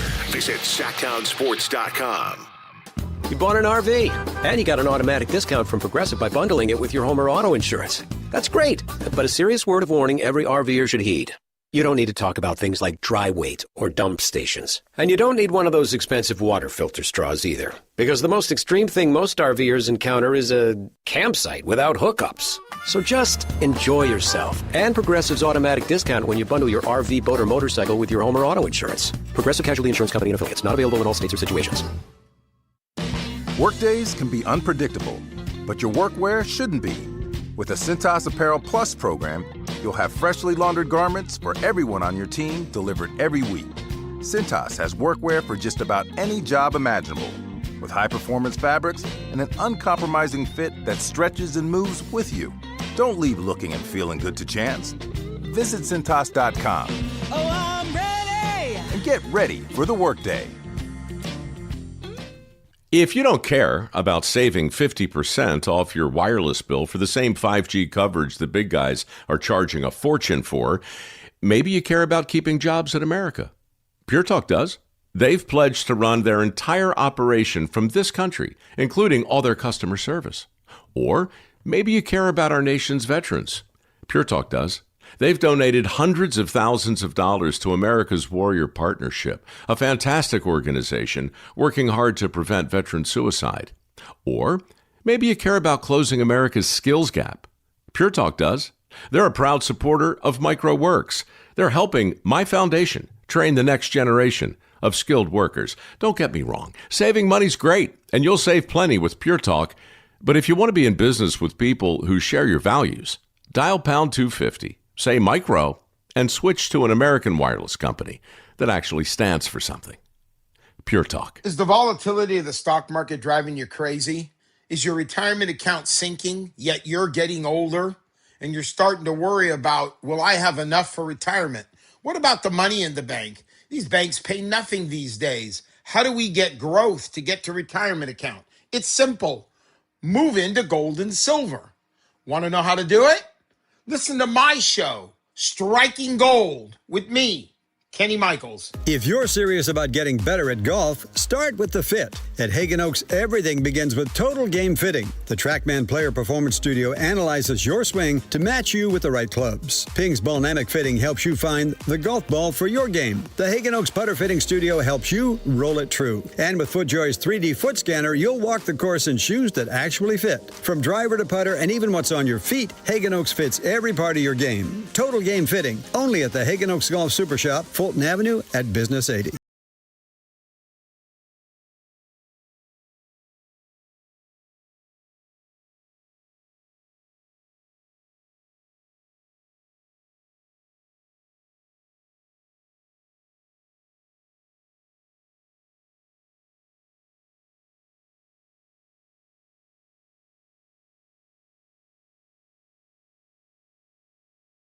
Thank you to the great Frankie Cardicelli. I don't know Frankie. Is that a man or a woman? Frankie Cardicelli. That's the man. The man. Of course it is. Frankie Cardicelli on X. points out that Sacramento can't fall further than 9th in this year's draft because of the fact that they lost the coin flip today. Could have been no further than 8th, but no further than 9th. So he points out it's more than likely that one of these players will become a King in June because not all players have declared for the draft yet. DeBonsa, Peterson, Boozer, Wilson, Acuff Jr., Flemings, Wagler, Burries, Mikael Brown Jr. If you're picking no worse than 9th, you're going to get one of those guys, Alan. Hallelujah. It's a very positive Hallelujah. It's a very positive way to put it. But it's factual, isn't it? All those names, we are not the same. All those names are not the same. It is factual, but all those names don't hit the same, Whitey. I'm with Frankie on this. I don't see your guy on there. Huh. Who, Yaxel? No, Ament. Ramjack says Ament is the 4th option on his college team. He's a G leaguer at best. So, look, Alan disagrees with that. As we always say, be careful because those guys might be on your team in a couple months. Be careful how you talk about these draft picks. Mm-hmm. Because they might be in the purple. They might be lighting the beam. Kings, as Frankie points out, you're following Frankie on X, right? You should be if you're not. I probably don't even need to mention that because you already are. Frankie points out Kings going to get a really good player, it would appear. No matter what. There's levels. Well, we don't know that. I said it would appear. It would appear. We do not. No matter what, they're going to draft a highly regarded prospect. In theory. Do we agree on that? Yes. Well, yes. Yeah. Okay. Yeah, top 10 is highly regarded prospect. Yeah. So yes. Yeah, and they're going to be top 8. And I know they could draft that. 0.6% chance. Come on. I wouldn't poo-poo it, Whitey. Yeah, that's statistically, I'm rounding down. That's less than 1, so that's a no chance. But it's there. And it makes me uncomfortable that it's there. Well, but you don't have to be uncomfortable because even with that, the worst case scenario, you're still going to get a shot at a good player. Yep. I'm more concerned right now with this notion that you seem to be on board with, that the NBA has apexed, and even though LeBron and Steph are still around, that the league is experiencing a post-LeBron, Steph lull. They're waiting for the next big names to come along. They're going to have to wait, and even once those names arrive, they're not going to be as good as those guys, so boo-hoo-hoo, woe is me, the NBA sucks. Yes. So basically, a couple different stories came out that all are kind of saying the same thing. One was about the Kings, one was about the NBA in total, and it was about the shoe sales. Nike is essentially, and people are accusing Nike of pushing this narrative because their sales haven't been as good, that they're not selling as many shoes because NBA popularity has dipped. I think Brian Windhorst kind of started that, and then others started speaking on it. So there's that part of it. And then people were taking that, making their own kind of think pieces on it. And one was the league has maybe seen its apex because, you know, you have, obviously, I'll just start at MJ, but you have MJ, and then you had Kobe, as the league is still growing at this point. MJ, Kobe, and then after Kobe, you get LeBron, which is kind of the path that the league had been on. Then you get this surprise with Steph, who kind of added to the star power along with Kevin Durant. I think, Whitey, the reason I do believe that, it's not just because there's only one LeBron and one Steph. And just to be clear, what you believe is the NBA is coming down from its apex. Yeah, I'm not saying it won't have another apex at some point. Maybe it is Wembanyama, but it's the same argument with Jordan, right? There's the reality that we're not in the 2000s anymore. We're not even in the 2010s anymore. And as this world continues to evolve and you have kids that are looking at other things. I mean, I tell you, when I host the River Cats, a lot of these kids will go to games, but they're not playing baseball. You know, some of them don't even play sports. You ask kids, hey, what do you want to be when you grow up in the 2000s or in the 2010s? They're all saying, I want to be a professional athlete. Now they're talking about, I want to be a streamer. I want to be I Show Speed or Kai Cenat or any of these characters, Drewski, whatever. So I don't know how much of it is about the star power and the inability to find another star as strong, as much as it's also about just how everything has changed so much. So I don't know how the NBA captures that. I see somebody on the text line talking about Ant, SGA, and LaMelo. Which one of those guys is going to be as big as Steph or LeBron? Ant and SGA in some ways probably not that big. Yeah. But the flaw in that way of thinking, to me, and I understand it, and it's an interesting point, and I understand why people say that, but as you said, well, you go back to Michael. Well, you have to go way further back than that, you know? Yeah. Magic and Bird, we've still never seen anything like that. Yeah. So in some ways you could say that was the apex of the NBA. We have two of the greatest stars ever. They play against each other in the national championship game in college. Right. Then they go head-to-head in the finals, 3 times, whatever it was. That was amazing.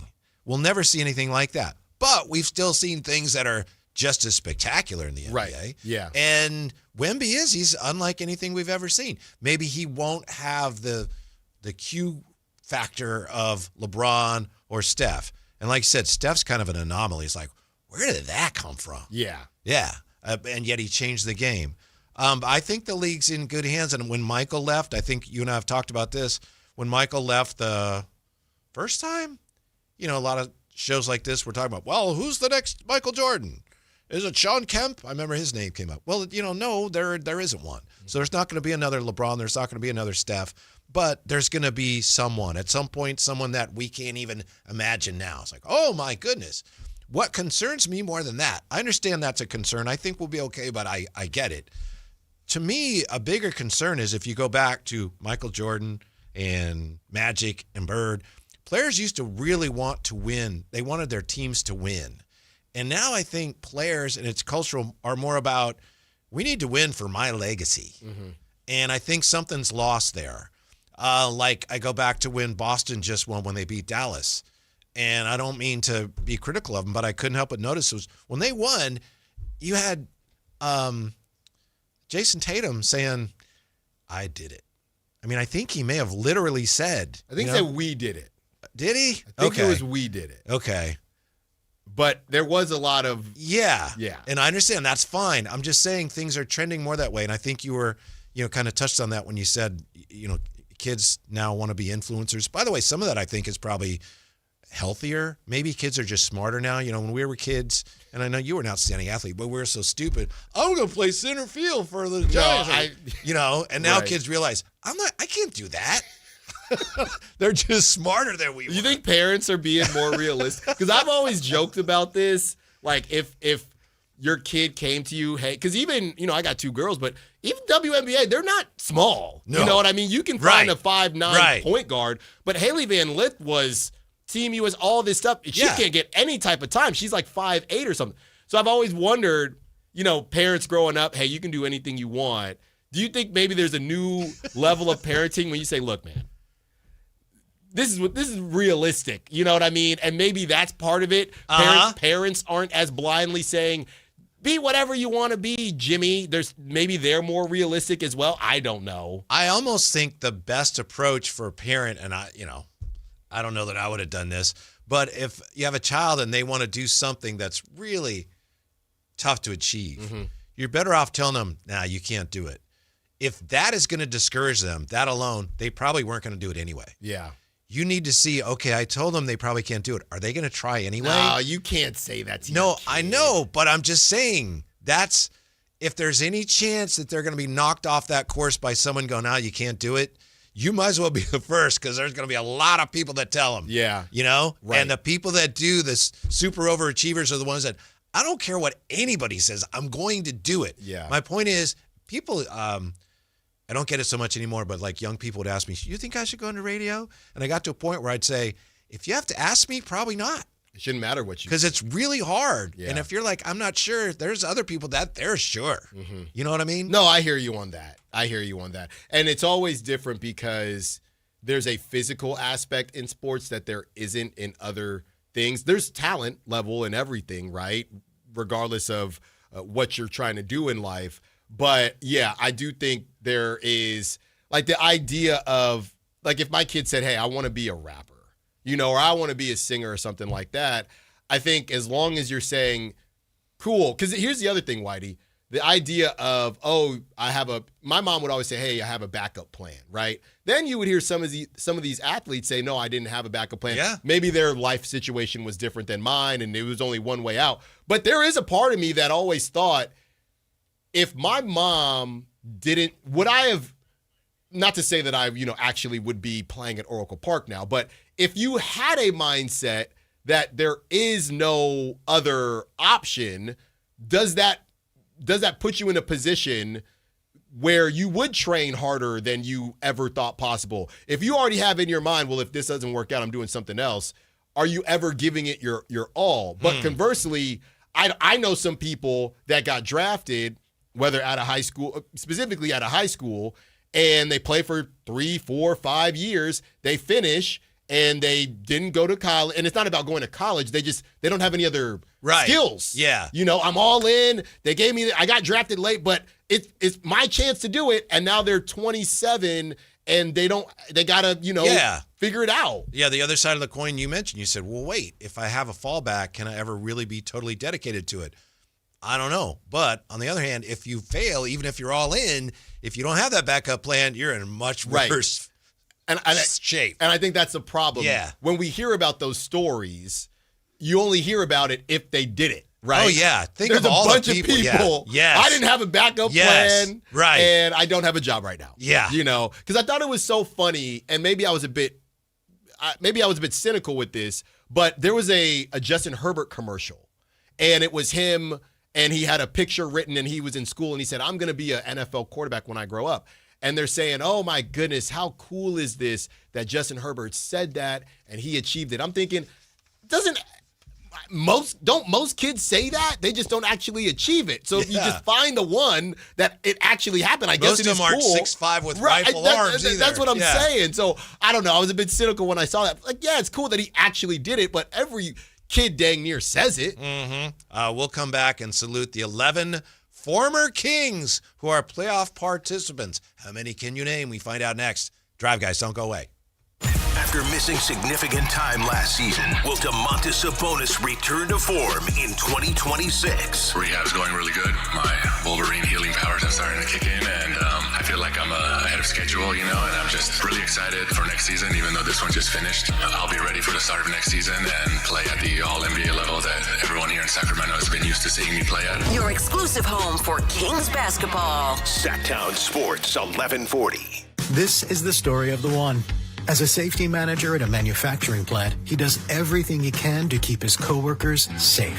From finding ways to reduce risks to keeping safety supplies in stock. And for that, he relies on Grainger. Grainger offers a broad range of quality products and next-day delivery, so he can always play it safe. Call 1-800-GRAINGER, click Grainger.com, or just stop by. Grainger, for the ones who get it done. Spring is here, and warmer days are right around the corner. Before the heat hits, call Brower Mechanical. Right now, when you purchase a new high-efficiency AC system, you can choose a water heater or a whole house fan for just $1, or get your AC professionally tuned up for just $89. Don't wait until your system breaks down during the heat. Brower Mechanical, where quality meets comfort. 916-352-3113. Residential and commercial HVAC sales and service. License number 1081055. This is the sound of Jack buzz cutting his way to a small fortune. To Jack, every time he cuts his own hair, that's $50 right in his pocket. If Jack sees DIY buzz cuts as a saving strategy, Wells Fargo is right behind him. And with their mobile app, tracking his savings is easy. Oh, ouch. However you make money work, we can work with that. Mobile carriers' message and data rates may apply. Wells Fargo Bank, N.A., member FDIC.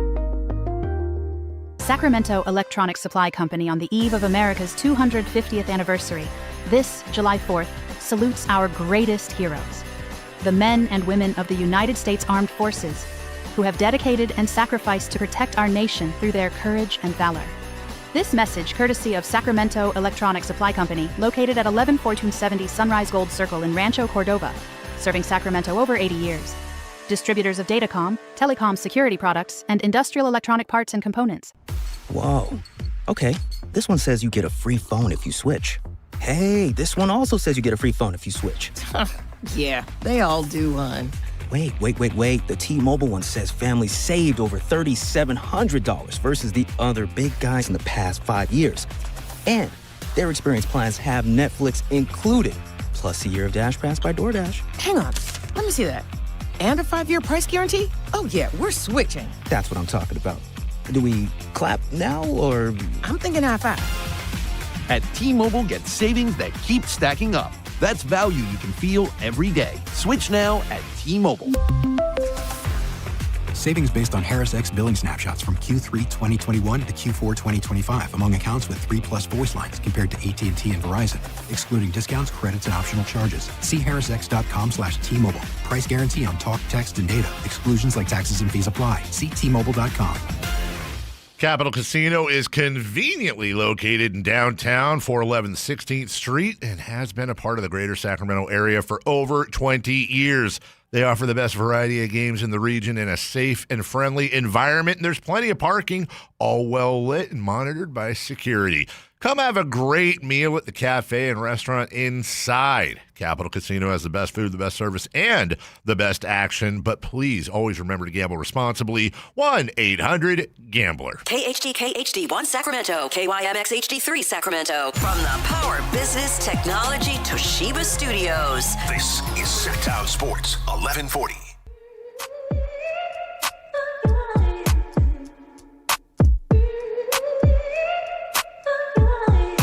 Holy shit.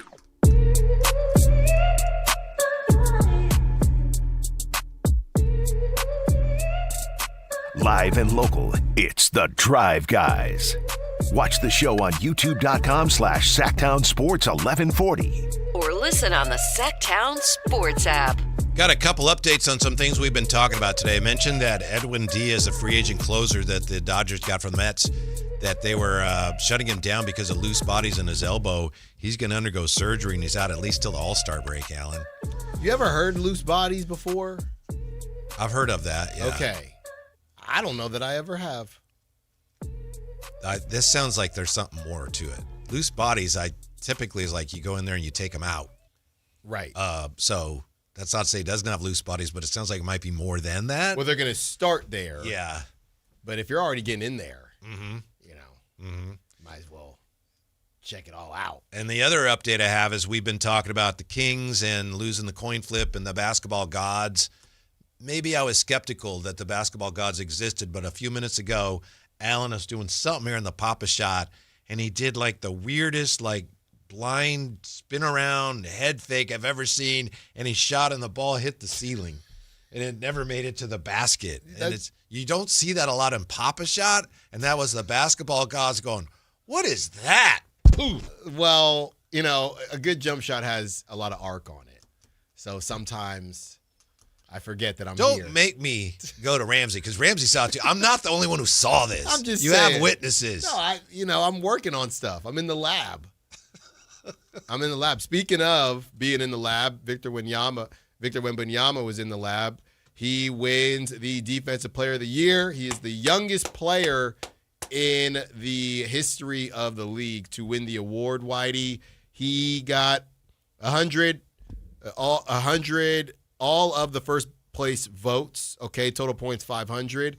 His arch nemesis came in second, no first place votes, obviously. Chet? But he had 76 second place votes. Did Chet get smacked in the face by Dylan Brooks?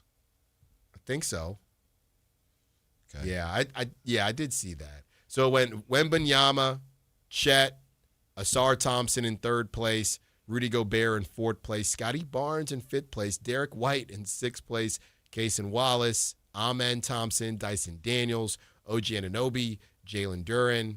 Keep going until you get to a king. Draymond Green, and Bam Adebayo. Okay. I guess there were no Kings that were amongst the top vote getters there. Yeah, but not one first place vote anywhere else besides Victor Wembanyama. Mm-hmm. I despise the whole notion of the finalists for these awards. I think baseball started it. Mm-hmm. Here are your Gold Glove finalists, your MVP finalists. We had yesterday the NBA award finalists because the voting's over. Mm-hmm.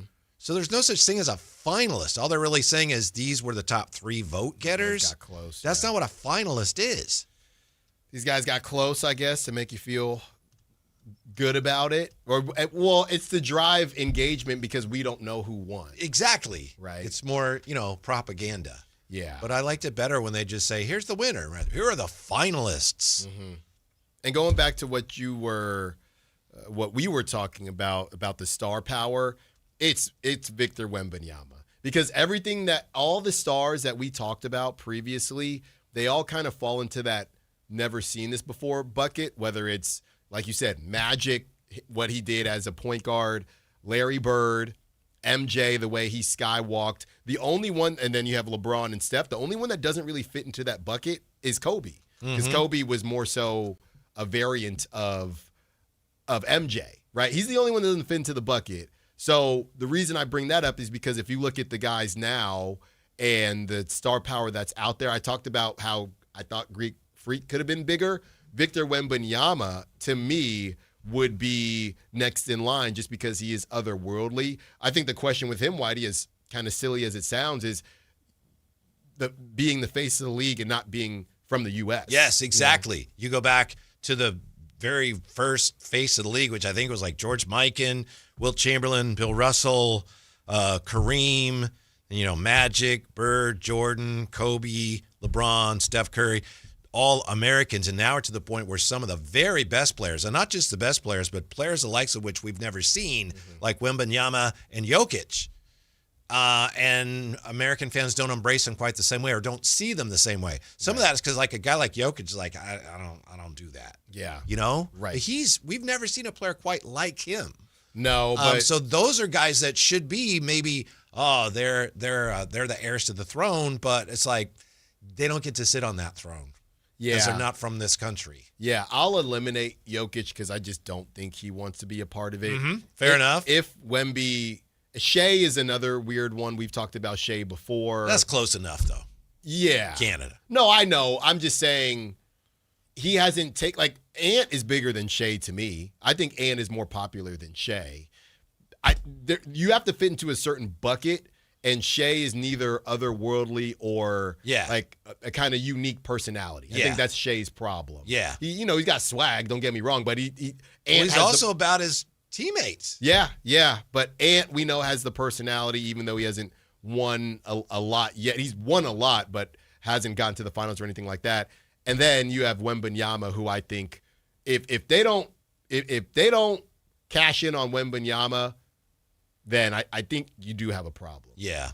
And by the way, I wanted to make it clear, I have nothing against players from other countries. I'm just guessing that most fans won't see them the same as we've seen great players from America. Right. And the stories have changed, right? We used to see, going back, the high school guys, right? So you had Mike, who obviously went to UNC. That's a more traditional story, won a national championship. Then The ceiling is the roof. Then you have the high school guys in Kobe and LeBron, and obviously that's otherworldly to come straight out of high school, which you can't do anymore.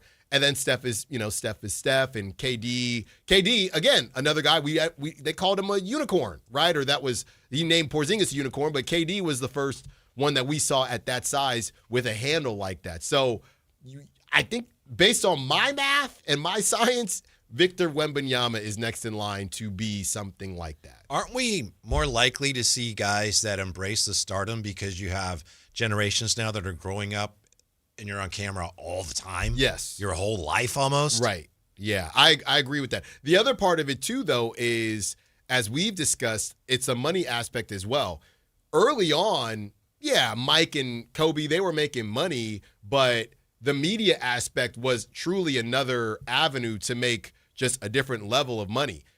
They weren't making what these guys are making now. So when Victor Wembanyama signs that super max extension, it's his choice, really. He might just not, he doesn't need to do anything else. So then it becomes a Mike Trout situation where we just have to see what type of personality he is. Because as of right now, I think he's funny and he does good interviews, but he's not captivating to me. I don't see myself, I have to listen to what Victor Wembanyama says. He says all the right things, which is probably part of the problem. Say something wrong, for example. And if you're getting tutelage from Tim Duncan, that's not necessarily the guy. That's the guy you sign up for your offensive and defensive prowess, not who you sign up for to make headlines and, be a Timmy looks like he's living large these days. Oh, he's loving it.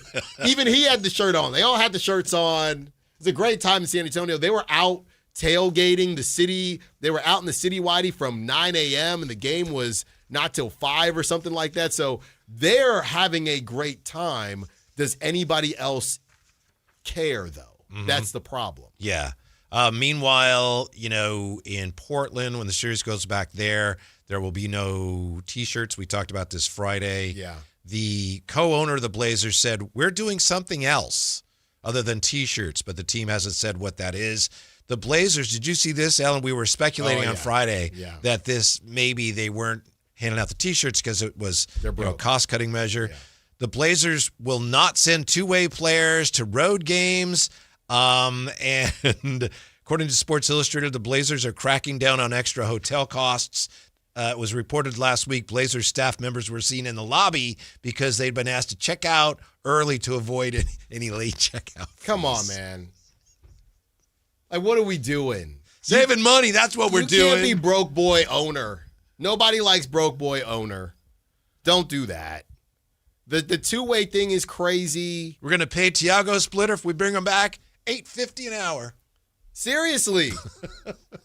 Seriously, because we know Doug has, one of the more frugal contracts. Yeah. Tiago might get paid less than that. They bring him back. Yeah. Doug's getting, 2, I think it's been reported? I believe so. Yeah, and the owner of the Blazers apparently said he wants to pay his head coaches no more than $1.5 million. Yeah. I don't understand how you are. It's so funny, too, because if you're going to be frugal, we talked about the Giants and the Red Sox and how they're kind of sly about it. You can't do this early into your new ownership. You can't. You're just way too obvious. Way too obvious. Way to start. Alan, here's a question about the trade down for what in the chat from JBR. From a roster-building perspective, if the Kings were to secure a top 3 pick, it would be reasonable to consider trading down in the draft to better align the timetable. You're Mr. Trade Down for what? What do you think? What timetable? I'm just reading you the comment here. Get 2 23-year-olds? It would be reasonable to consider trading down in the draft to better align the timetable. No, JBR. No. You don't like JBR, that idea? No. The only way we're trading down, in my opinion, I would do 5th. I would. And I would definitely do 6 for sure. You would trade down? Yes, because the Kings are 18% chance at 6, 25% chance at 7. I would trade down right now for whatever what is it that the Hornets had? It was 14 and 16. I would do that, Whitey. I know the Hawks got 2. We got to see where they end up, but I believe the Hawks have 2 as well. Yeah, the Hawks would be 7 and 23. So yeah, I'm sorry, but Tankathon has 7, Acuff, and then what'd you say? The Hornets 14, Gongbus projected there, and Christian Anderson 18. You would trade Acuff for Kareem, Lopez, Thomas Haw, Bennett Sturt, 2 players in that area? I guess I wasn't really assuming Acuff would be there. But he may not be, but Braden Burry's 8. I guess it depends, right? Yeah. It depends on Mikael who's Brown, there. Fleming, somebody that Wagler even. Those are the guys we're talking about at 7. Well, I guess you could have a conversation with the team and say, hey, depending on who's there at 7, we might be giving you a call. And then that team makes that decision. Mm-hmm. And if Acuff is there at 7 or 6, 7, or 8, and that's your guy, then take him.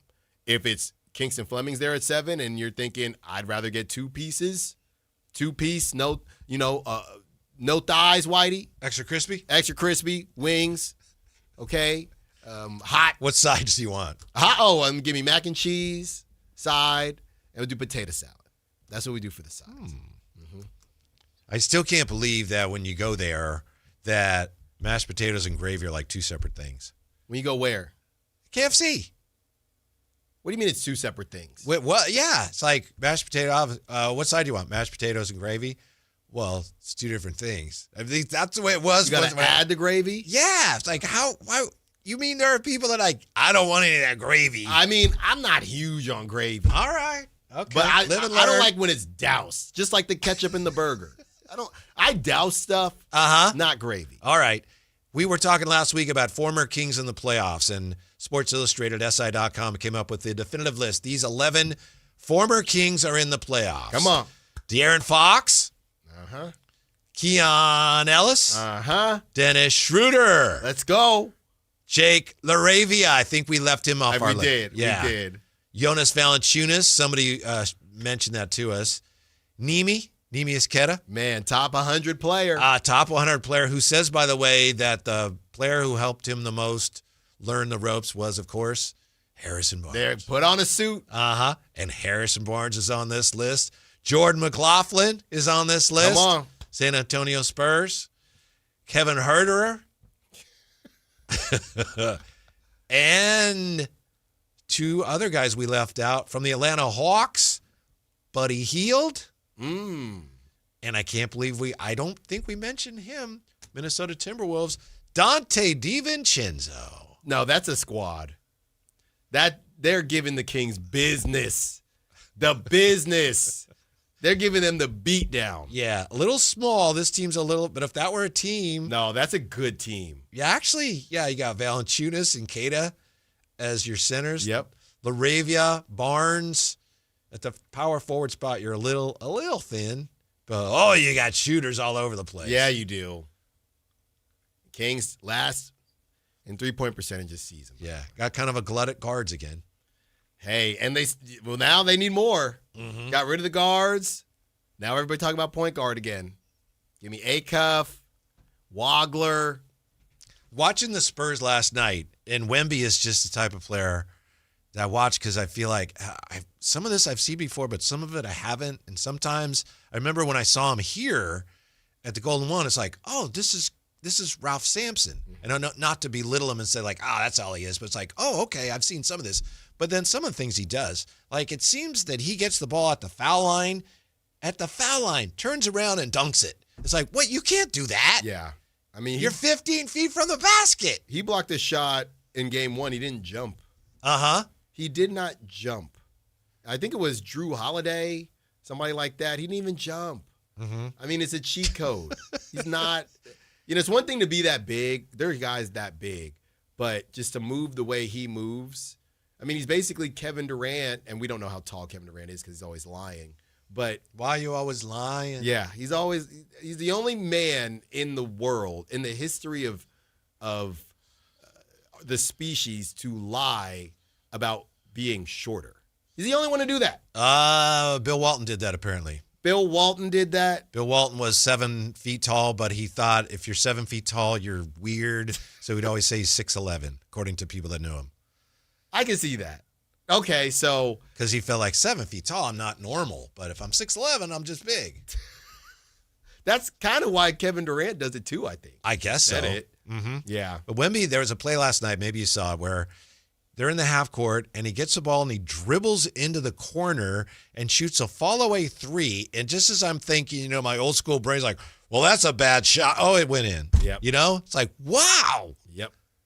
It's a fall-away corner three from a guy who's 7'4", off the dribble. Yeah. I will say this, though, and I know it's going to come off like haterade. Oh, here we go. But I will Hello, say, Larry. I thought it was a good. Karen Stiles in the building. I'm glad it was a good game. I'm glad it was close. Denny looks like a dude. Denny did his thing. When I looked up the score right now, Whitey, I didn't think De'Aaron had 17, so not much to complain about, to be honest. But he had 17 points, 8 assists. But, yeah, if De'Aaron doesn't have any moments, and maybe he won't need to have any moments, but they will have the pitchforks out for him eventually if this thing gets spicy later in the playoffs. I don't think it'll be an issue in this series. But, I mean, I thought the Blazers, they had their opportunities. I was watching, and they, got it within one in the third quarter, and then Spurs took the timeout and just never looked back. But things could get a little bit spicy. The Blazers just don't have enough shot makers. You see me, I hate us. That's me. I thought Scoot looked pretty good for his first. I mean, we really haven't seen him all season. That was his first playoff basketball. So I thought Scoot looked solid as well. They're maybe going to get one or two at home, I think, with the no T-shirts gate and whatever's going. If they're allowed to get in the building, right? You got to pay to get into your own building, even when you play. If they go to overtime, they're going to turn the lights off. Literally, you need a glow-in-the-dark basketball. Yeah. Which you can't, pay for. So Right. Yeah, this is crazy. But I thought it gave hope that series could be decent. But as the Spurs move on, I'll put it like this so I don't sound like a hater. I am looking forward to seeing the arrival of playoff De'Aaron Fox. Because I'm a shoo-in for Hater of the Year. I think I need to give the Blazers more credit for the fact that they overcame all that Chauncey Billups distraction early in the year. Mm-hmm. Thiago Splitter, yeah, he's the coach, but the whole team, you give Thiago Splitter a lot of credit for coming in and taking over. The whole team, I know they didn't have a great year and they had a lot of injuries. They're back in the playoffs, but I'm sure that wasn't easy. No, and What happened to the coach? I arrested. Yeah. Oh, all right. If you were to say, they're spending, I don't know if they're paying Dame yet or not. I think they'd have to be paying him they're paying part of it for him to be on the team. So you're paying Dame to sit on the bench. Obviously, we know that's a specific situation. You finally got Jeremy Grant back, and he's always in and out. You didn't have Scoot for majority of the year. You lost Shaedon Sharpe for over 20 games. So it's kind of incredible that they're in the playoffs, especially, Whitey, this kind of goes into a different conversation a little bit, but was this a weaker year for the Western Conference? I know on paper, if you look at the play-in teams' records for the East and the West, the East have better records. I know that there's tanking conversations too. Kind of feels like this was a down year for the West. I was looking at the Timberwolves thinking, the Timberwolves, I don't remember anything that they did, and they just sat in the 6th seed all season long. Mm-hmm. I think it was kind of a down year for the West. Well, but at the very top, OKC's great, San Antonio legit, Denver. Those three. Yeah. I know the Lakers, but the Rockets weren't as good as anybody thought at all. Like I said, the Blazers weren't as good as we thought. The Suns, yeah, they surprised some people, but they had the ability to surprise some people. Obviously, the Warriors lose Jimmy. You just had so many teams in the West that said, screw it. Yeah. A lot of teams. Right. And the Warriors were... The Clippers, we were high on the Clippers with all those moves they made. That was a disaster. The Lakers, I don't know how legit that was, but they appeared to come on late. So, I don't know. It's a good question. It's just, like you said, with so many teams tanking, it kind of skewed things. As far as going forward here for the Blazers, Klingon, he was 0 for 3 from the three-point lane last night. Don't you have to, he's a pretty good three-point shooter, right? Mm-hmm. Try to have him draw Wemby away from the basket? It seems like Wemby's like, I don't care. I'll play wherever. Right. But don't you have to try to open up the middle of their defense that way? You got to try, because he's just sitting there and, the lane is closed. And that's what made what Denny did so impressive, because Denny, I know he made some threes, but Denny really does. He was 2 for 5 from three-point land. He was still doing his thing even with Wemby in there. So I think that was the most impressive thing, to drive the basketball the way he typically does, but with Wemby playing. And I hate to say this because he's long been one of my very, very favorites.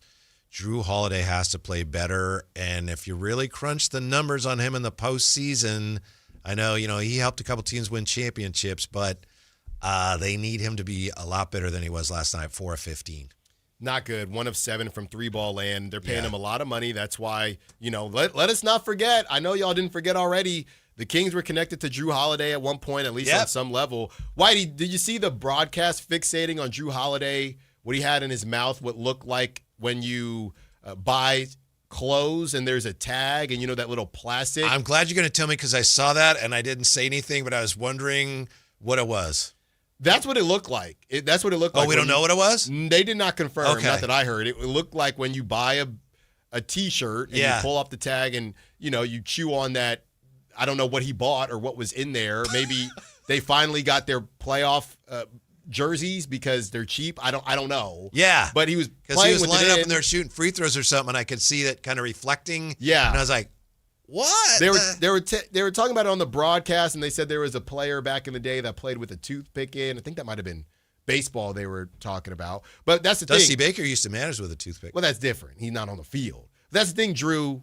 You can't play with plastic in your mouth and go 1 of 7 and 4 of 15. And he had it in dang near the whole game. It was random.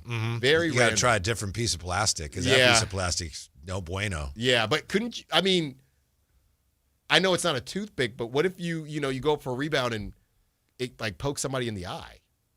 Well, I don't think it's that sharp, Alan. I mean, it could still poke you. I don't know. I'm not sure what it was, so I know don't it's very flexible, but yeah, it just feels like you can't do that. Yeah. And then you can't do that and be a brick. So I don't know, Drew. Bad day at the office. Denny did his thing. And this is why I've always hated plus or minus, Whitey. Denny. Don't say it then. 12, 21, 30 points, a minus 12. This is why I hate plus or minus. I've told you that before. Don't even look at it for one game. It's stupid. It's cherry picking. People can prove their point. If you like a guy, oh, yeah, well, his plus minus was not as bad as other guys. And if you don't like a guy, he scored 31, but he was minus 15. It's terrible. Game to game, it's very, very, very, very misleading. Can we finally admit the Warrior, quote-unquote, dynasty is over? And can we do that next, please? Sactown Sports.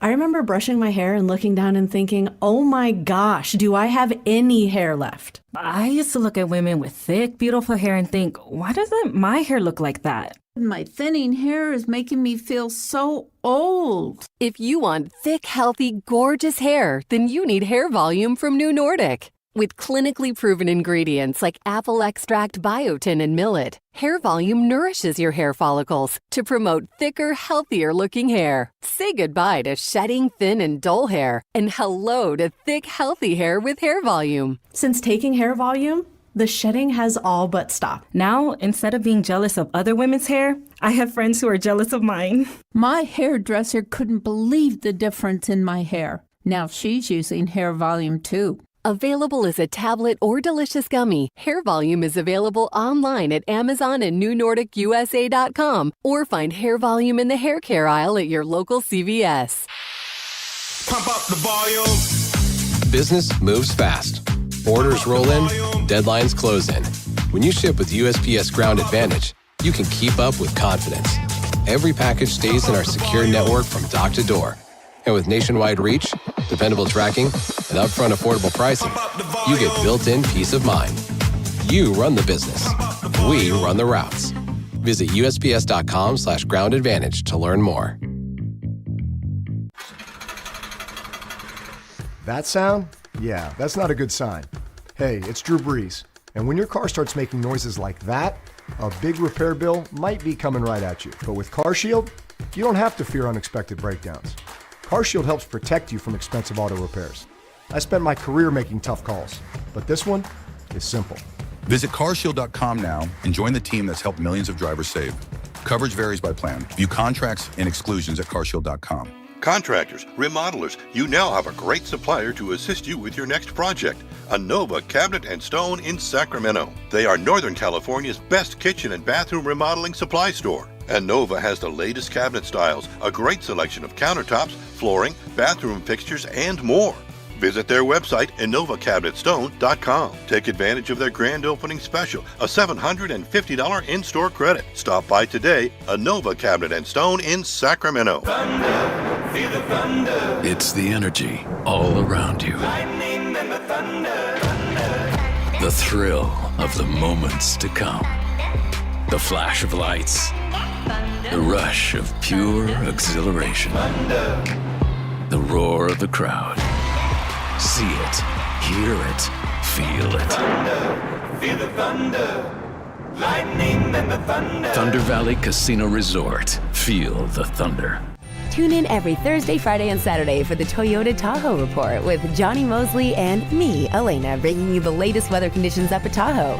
Brought to you by your local Toyota dealers, Toyota. Let's go places.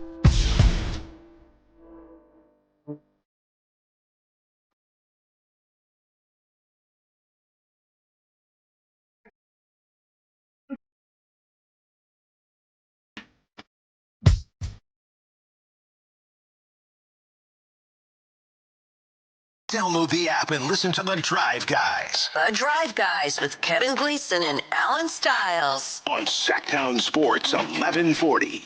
Raider Ted says we should talk a little football.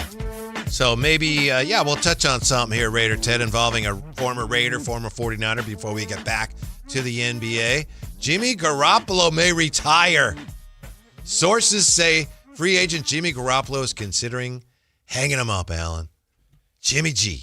I mean, it's been a good run if it's over, right? It's been a run. It has been. I think it was pretty good. It wasn't what a lot of people thought it would be. He has spent the last 2 years with the Rams, backing up Matthew Stafford. At last month's meetings, NFL meetings, Sean McVay said the Rams were considering Garoppolo and Kirk Cousins for the role of Stafford's backup. Cousins is gone, so maybe Jimmy G could have the backup job if he wanted, but maybe he's like, yeah. I mean, I think to your point, what was it, Whitey? It was a D1 AA, like the Trey Lance situation, right? So D1 AA, FCS, went to a Super Bowl. Mm-hmm. Solid career for Jimmy G. Mm-hmm. Solid career. If he wants to hang him up now, I mean, I think he if definitely. Emmanuel Sanders does an alligator arm that pass. Right. I'm telling you. Yeah, everything. Jimmy G's legacy is a lot different. Let's see. 85 games over 12 seasons. Jimmy G completed 67.4% of his passes for 15,828 yards, 96 touches, 52 interceptions. Solid career, not really. Where would you rank him among 49er quarterbacks? No. Nowhere? I mean, on there? I don't know. 49er quarterbacks? I mean, yeah, I guess. He got to a Super Bowl. Yeah. Obviously, he's not up there with Joe and Steve. Top 20? That seem too high, though? Oh, easily topped. I don't know. It just feels wrong. Jimmy G's not a top 20 49er quarterback? No, I'm just saying. I'm sure he is, but saying it feels wrong. But to be fair, that's where he played his best ball. Yeah. What, top 15? Well, I have to look, but I would think he'd be solidly top 15. Yeah, I think top 10 is where it gets a little squirrely. Mm-hmm. Because, I mean, where would you have Cap? And the other thing, I was just thinking that. I think Cap would have to be higher. The other thing that you have to deduct points from Jimmy for is the fact that in some of the biggest games he played, his coach didn't want him to throw the football. Right. What was that crazy game in Green Bay where they never scored? Well, that was they played the playoff game against Minnesota, and he threw an interception or a bad pass, and Kyle's just like, we're not throwing the ball anymore. And then in the NFC Championship game, they played Green Bay, and I think he threw it, what was it, like 8 times or something? But they didn't need him to because Mostert ran for 7 million yards, and they destroyed Green Bay. So they didn't have to throw it. But so on the one hand, it's like, oh, well, they didn't need him to throw it. On the other hand, their coach didn't want him throwing the football. Right. We got to acknowledge that. Yeah. Yeah. So for me, because he got to, the Super Bowl and he was right there, I somewhere in the top 15 range for Niners QBs. Definitely in the top 15. I mean, top 15. Yeah, he's got to be. Yeah, closer to top 15 or top 10, though. Is he closer to 15 or 10? I would think he's got a very good chance to be in top 10. But, let's crunch the numbers here real quick. We won't take all day with this. Well, there's stats versus how far the teams got, right? I think that's the issue. Mm-hmm. Because I don't know if his stats will stack up to some of the other QBs, but if we go way back, like John Brody was great. He's an all-time great. He was better. Montana, Steve Young, Jeff Garcia. That's the one I was kind of alluding Alex to. Smith. That's where it gets a little interesting. I think Colin definitely is above him. I got this one for you, and Whitey. Brock probably is ahead of him now, too. This is from Niner Noise. Uh-huh. Okay. Niner Noise. This was in 2024, Whitey. 2024, you have Frankie Albert at 10. Frankie Albert was a Hall of Famer. That's a little before our time, but is Wyatt Tittle on there? Huh? 9. Yeah. Jimmy Garoppolo. Yeah. Jimmy Garoppolo, 9. Brock Purdy, 8. that's a little, I guess. Number 7, Alex Smith. Number 6, Colin Kaepernick. Number 5, Jeff Garcia. Number 4, Tittle, like you said, Whitey. Number 4. Number 3, John Brody. Number 2, Steve Young. Number 1, Joe Montana. I think that's right, Alan. I think he's a top 10 all-time 49er quarterback. Yeah. I said, yeah. No, but I understand what you're saying, because 15. when you think of him out of context, it's like, he's not a top 10. Right. But then when you break it down, I guess so. But I understand, because ultimately you look at him as a 49er quarterback almost as much as a failure as a success, right? In a way? Yeah. While Jimmy Garoppolo left the Niners unceremoniously in 2023 following a tenure that was mired in frequent injury concerns and limited on-field abilities, there's little doubting this quarterback's impact on what was a transitional phase in franchise history. In short, when San Francisco traded with the New England Patriots for Jimmy G in the middle of 2017, it sought a long-term answer that would solidify the position. Jimmy G achieved this despite numerous shortcomings. They do go on to say he was maybe aided a little bit. So you have that. Aided? Yeah, by just a really good offense. Yeah. Mm-hmm. Yeah, that's the other thing that he gets docked for. Is like, yeah, well, Shanahan schemed guys open for him. Right. Yeah. For those who remember Garoppolo as merely a winner who helped the 49ers get to 3 NFC championship games and 1 Super Bowl, it also might help to account for the fact that his 13,599 pass yards with the Niners ranks 7th best in team history. See, when you put it like that, I get it. Do you remember, real quick here, and we'll move on, do you remember his first year with the 49ers, 2017, they bring him in, they trade for him, and it took a long time before he started playing. He plays at the end of a game against Seattle, I think, throws a touchdown pass, and then he goes 5-0. Remember that? No, that was Jimmy. And he was throwing the ball all over the place. No, that was Jimmy Jesus. Free and easy. Yeah, Jimmy Jesus. Then towards the end of his tenure, he brought that up. Do you remember that? Right before, when, I think in the midst of, he was back because Trey Lance was injured. Somewhere in between, they had transitioned to Brock Purdy. They had a game where they balled out, and he said it was nice to do a lot of the things that we did when I first came here. And Kyle, I thought it was a bit of a shot at Kyle or whoever. Yeah. Something shifted, and maybe you could say his abilities or whatever. But, the Jimmy Jesus era, that was a lot of fun. Yeah, and then 2021, he plays 15 games, and then he said his goodbyes at the end of the year, and he was gone. There's no way he's coming back. Right. And then the next training camp, he's working out by himself, and then he ends up being the guy and going 7-3. Yep. That's still one of the most surprising things I've seen in sports. Very bizarre. The guy that was banished to the backfield, all right, yeah, the Trey Lance thing didn't work out. Jimmy, come on back. We're going to need you. And it was so funny because I remember, kind of talking about this on the air and people getting mad because I said, this is weird. And a lot of Niner fans, no, it's not weird. They're professionals. I'm not saying they're not, but you don't see this very often. It was very weird. The only one I ever saw that was stranger was Derek Martin was a backup guard on the Kings. This was like the bench mob era. And he wasn't playing, and he actually, on his birthday, Alan, he played at the end of a game, and he scored 14 points in 2 minutes. And every time he scored, it was a Kings home win, he stared down his own coach. And I remember that because the next day, he started his regular weekly feature on our show. Wow. So we had to, hey, good game last night. So anyway, went through that. And so at that point, it's he was a free agent the next year. And at that point, it's there's no way he's coming back. Right. And he did. They brought him back the next year. They liked what he did. I guess. They liked what he did. Those are the two most surprising, he's back, I've ever seen in pro sports. Well, it wasn't, I don't believe he came back, but do you remember in 2022, the Zach Littell and Gabe Kapler meeting on the mound? Yes. I don't think he went back after that, but he either He didn't just want to pitched give against him last weekend. Yeah, he did. Yeah. He did. And he didn't want to give him the ball. Yeah. It was just, somebody said, this is the oddest mound visit I've ever seen in my life. What is, do you know what's Gabe Kapler doing now? Last I checked, he was in Miami doing Okay. something with the Marlins. Yeah. I don't know if he's still there, but that was, at least last season, that's where he was. He's not going to manage again? Yeah. I think he's chilling. He's got food reviews to do. He had to be manager of the year that year. They won I would 107. assume. What was that, 2022?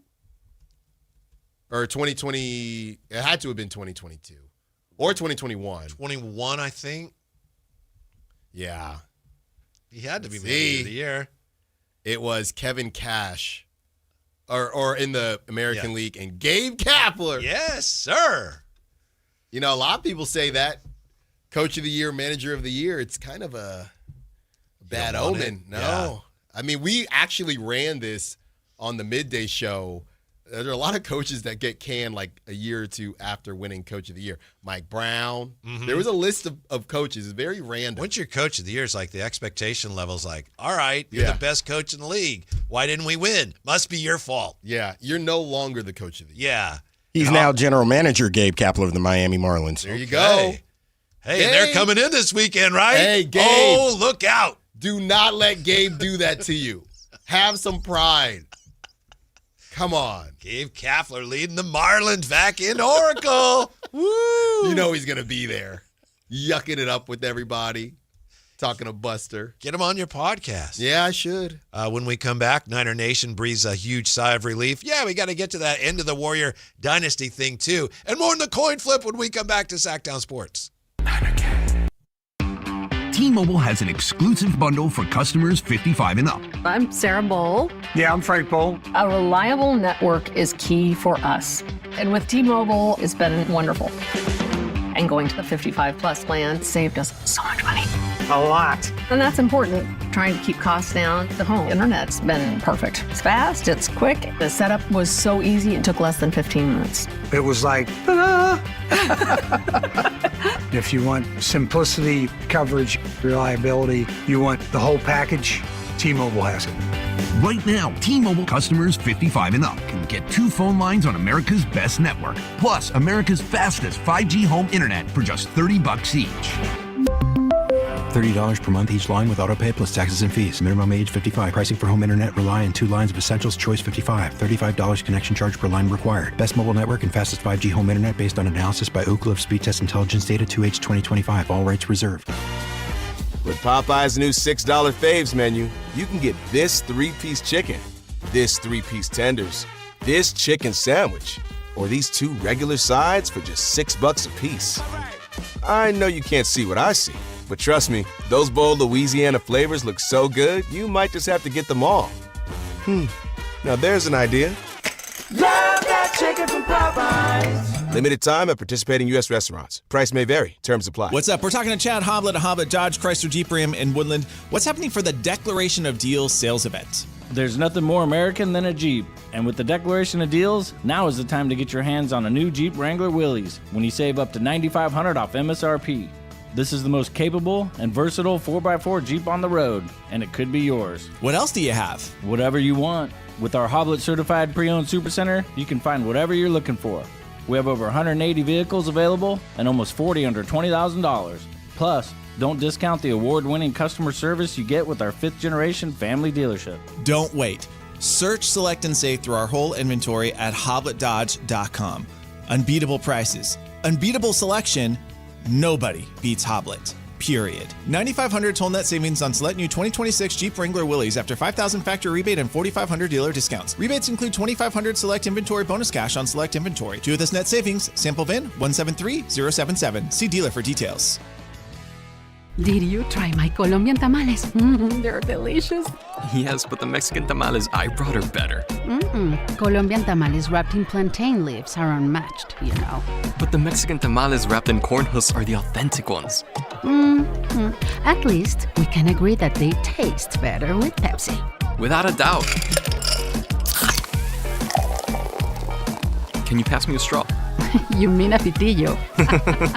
Tamales deserve Pepsi.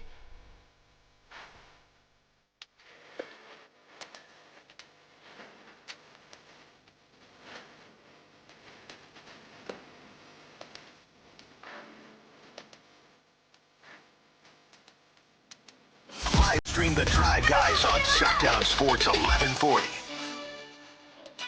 How does Alex Smith rank higher than Jimmy Garoppolo as a 49er quarterback? The moments. Alex Smith had some really dreary times with the 49ers. Not that it was his fault. Jimmy G, they were always good when he was there. Well, his passing yards, not that that says everything, but 14,280, sixth best in franchise history. With Jimmy Garoppolo, as I mentioned, I think he was seventh best in franchise history. Okay. All right. Yeah, Drive Guys here. Came out today. Jimmy Garoppolo is apparently considering retirement. We don't know whether he will or won't, but we just had to figure out, in case he does, where he ranks among all-time 49er quarterbacks. Solidly inside the top 10, right, Alan? Solidly. Pretty solid. Well inside the top 10. Yeah, pretty solid. I mean, I guess it's one thing to look at historic franchises and then break down the types of quarterbacks that they've had, because think about probably some crazy names that are on the Bears, right? Historic franchise, but they haven't had even great, not like what the Niners have had. Right. They haven't had very good ones of late. No. Yeah. So Jim McMahon, Caleb Williams, Jay Cutler. Right. How many guys are we watching right now that'll be considered top 3 in there? It's kind of as if... Oh, that's a good question. We were talking about the NBA and... Lamar Jackson. Right, Lamar. All-time guys playing for their teams right now who will be considered all-time top 3 quarterbacks for their franchises. And there's a lot of them. Yeah, well, we were talking about how the NBA renaissance might be kind of hitting a lull, but I do feel like we are in a quarterback kind of apex right now for the NFL, even though a bunch of quarterbacks have retired. The greats, Tom, Peyton, all of them, but even still, you got to think Josh Allen, top 3. The interesting thing to me about that is I agree with you. There are some absolute all-time greats, but then if somebody gets hurt and you have to look for a backup, it's like there aren't enough to go around. Yeah, it's weird. Both things are true somehow. Right. It's Josh Johnson, shout out Oakland, is still getting burned somewhere. And Jacoby Brissett is still employed. That doesn't seem right. And how about this? Your boy Phil getting employed again with the Colts. Like, let's start there. That doesn't make any sense. So how does that happen? Well, I'm not commenting because he's not my guy. Phillip Rivers? Yeah. Okay. I don't know why that was said. He slings it. So he slings it. Like, how are you going to Phillip Rivers in the big 2026? Oh, I'm very familiar with the scheme. You think they just wanted to sell tickets? Like, what was that? It's because he was really close with the coach. That's weird. Coach Steichen, right? Who's a local guy. That's weird. Like, what was that? Because coaches really panic when they don't have faith in their quarterback.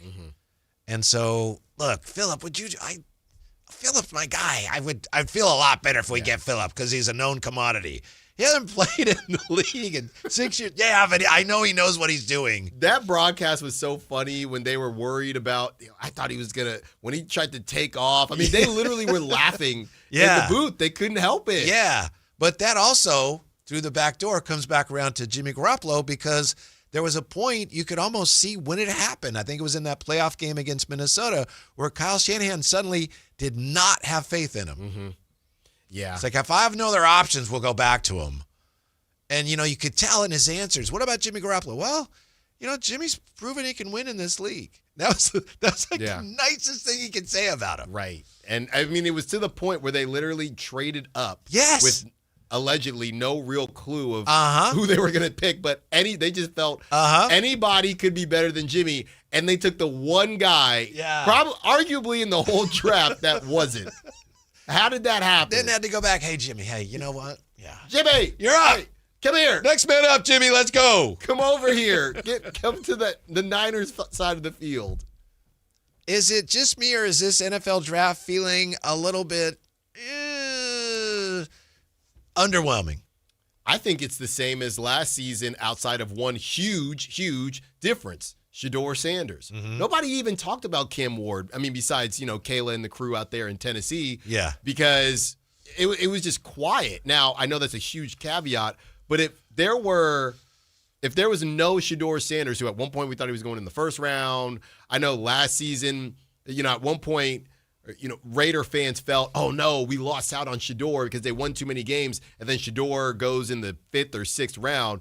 So I think it would have been exactly the same last season. It is all about the quarterbacks, isn't it? Right.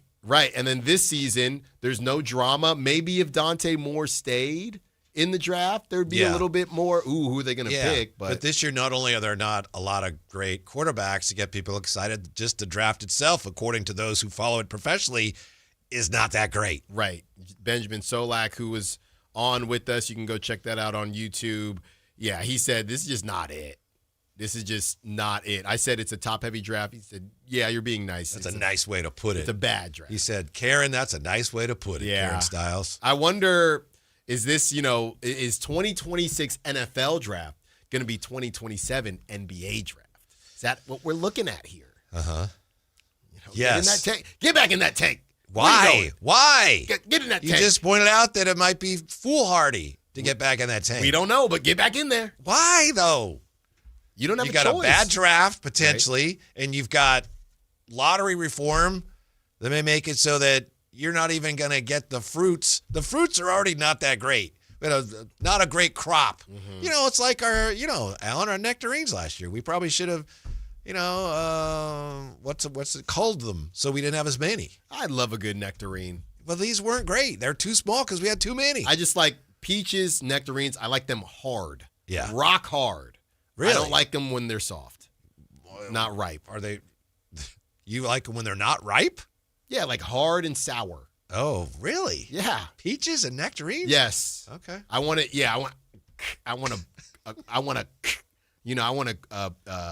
crisp. Uh-huh. That's okay. how I like. I know some people like it when it's all soft and juicy. Yeah, around August. That's when let's dive in. Give it to me in May.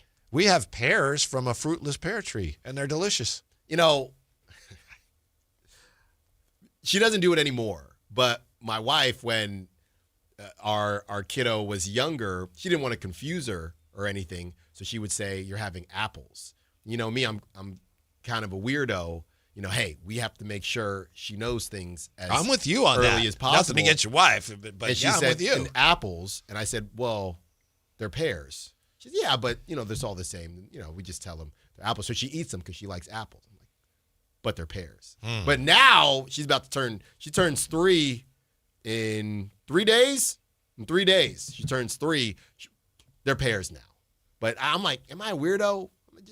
We got to train this stuff early. Mm-hmm. You know what I mean? Yeah. My wife and her sister, when our daughter Lonnie was about, 3, they wanted her to try sashimi, raw fish. Okay. Yeah. And I'm there, and they were telling her, it's chicken, it's good. And I'm like, it's not chicken. No, you'll try it, it's good.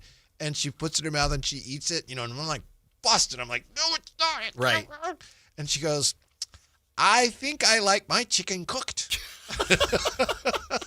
She knew. Yes. She knew. And I was so mad. Yeah. Yeah. Yeah. It's not chicken. It's not chicken. It's not an apple. Number 1. Yeah. Trent Williams has agreed to a reworked contract, Alan. Even you as a Raider fan have to feel some relief that this is finally over. This saga has ended. Oh, yeah. I'm just very excited for the Niners. And, who can stand in their way now? How many years is this going to go on? More. He's going to be 45. Yeah. Holding them hostage. Uh-huh. This is what I want to know. How do the Niners get into these situations? Because I was listening on the way in. How do the Niners get into these situations and they say, the Niners and and Trent Williams, they finally come to an agreement. And the good thing is the Niners saved $20 million on their cap. So I'm thinking, if this was such a positive thing, why does it get dragged out? But then when they finally do it, they always come out winning. I don't understand that. Yeah. Yeah. It's a great question. And then, John Lynch, when it comes to Trent Williams, always putting that positive spin on it, like, oh, we knew we were going to get something done. We love him. And, and he realizes, look at your offensive line. You going to give me this? and this and this and this, or I ain't playing. Right. And then what are you going to do? You got to do it all over again. I mean, you got to draft multiple offensive linemen just because. Just on principle. The last time the 49ers restructured Williams' contract was in 2024. They worried his play might decline as he approached his 40th birthday. So far, it hasn't. Well, you could argue that it has, but that he's still better than anything else they're trotting out there. Yeah, I mean, it's almost like a every other year thing. Every other year, Trent needs more money. Yeah, but it's a good point you raised, and I don't actually know the question. If it is as beneficial to the Niners as they would have us believe, why didn't they just do it sooner? I don't know. Game of chicken, I think, and they always lose. My guess is when they say specifically this season they have more cap flexibility, but they got to pay the piper at some point. So the way I'm understanding it is they're kicking the can down the line. Mm-hmm. But they just put the positive spin. Now we have all this flexibility for this season. But they're going to have to pay the piper at some point. The 49ers spend money, but they're also not averse to trying to save it where they can. Right. You know, they're not the Portland Trailblazers. But No. they will like, hey, Trent, let's rework things here. Yep. And he's like, no, we're not going to do that. Yeah. Or what? What are you going to do? Yeah, so new 2-year deal pays him $50 million, including $37 million guaranteed, and a $22 million signing bonus. Hey, man. Maybe they can avoid one of these lengthy contract disputes that drags into the training camp this year. Don't jinx it. I don't know who else it would be, though. I don't either. Yeah, but there's always someone that pops up. Yeah. Hey, he got paid. Somebody else on another team's going to get paid. Hey, actually, I should be getting that. Mm-hmm. Who's it going to be? Well, if it's not a contract situation, it's like Jimmy G or now Ayuk, right? Ayuk's still there. He's still there. And, Niner fans, and I'm not going to speak for Niner fans, but whenever I see Ricky Pearsall post anything or there's a repost of it, Niner fans are so tired of Ricky Pearsall. Just the whole thing. And, he's posting his workout videos and people just get so cynical. And obviously he's been through a lot. But I just think when you take a wide receiver, look at what Benjamin Solak just said. I'm not comparing When he said that, him. I was thinking it. Yeah, he's not Trey Lance, don't get me wrong, but in a world of all these good receivers, you kind of pick one of the lesser ones. Yeah, I think a lot of fans resent not so much him specifically as what he represents. Yes. Like kind of that organizational arrogance. Like, we've got our guy, we're going to draft him before anybody else would. Mm-hmm. He's not that good. No, he's good. At least not yet. But yeah. First round, getting hurt a lot. Yeah, first round. He was coming into his own last year. He was. Gotta stay on the field though. I agree with that. Why the NBA needs to shorten the first round and why they never ever will when we come back to Sactown Sports. This is the story of the one. As a safety manager at a manufacturing plant, he does everything he can to keep his coworkers safe. From finding ways to reduce risks to keeping safety supplies in stock. And for that, he relies on Grainger. Grainger offers a broad range of quality products and next-day delivery, so he can always play it safe. Call 1-800-GRAINGER, click Grainger.com, or just stop by. Grainger, for the ones who get it done. Growing your business? It's all about having the right team on the court. At Bank of Marin, we partner with businesses in the greater Sacramento area, delivering personalized service and local expertise to help you make a slam dunk. Whether it's customized lending or solutions to keep your business growing, you'll benefit from local decision making, expanding, acquiring additional assets, or building a lasting banking relationship. We're ready for tip-off. Bank of Marin, your local business bank. Visit us at bankofmarin.com. Member FDIC. Capital Casino is conveniently located in downtown 411 16th Street and has been a part of the greater Sacramento area for over 20 years. They offer the best variety of games in the region in a safe and friendly environment, and there's plenty of parking, all well lit and monitored by security. Come have a great meal at the cafe and restaurant inside. Capital Casino has the best food, the best service, and the best action. But please always remember to gamble responsibly. 1-800-GAMBLER. I'm Ed Evans, CEO of Consumer Cellular. No, we're not one of the big guys. Truth is, we don't want to be. If you're over 50, Big Wireless probably has you paying for more data than you might need. You could be throwing away thousands over a lifetime. Our entry-level data plans start at just $20 a month. And for a limited time, switch and get your second month free. Call 1-888-FREEDOM, visit consumercellular.com or a store near you and get your second month free today. Plans include $5 credit for auto pay and e-billing. See site for additional details.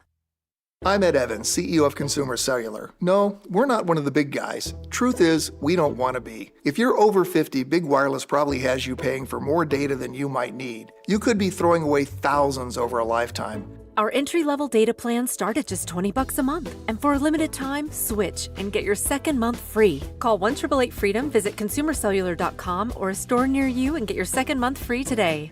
Plans include $5 credit for auto pay and e-billing. See site for additional details. Your Toyota's been through a lot with you. Traffic, rain, potholes, you name it.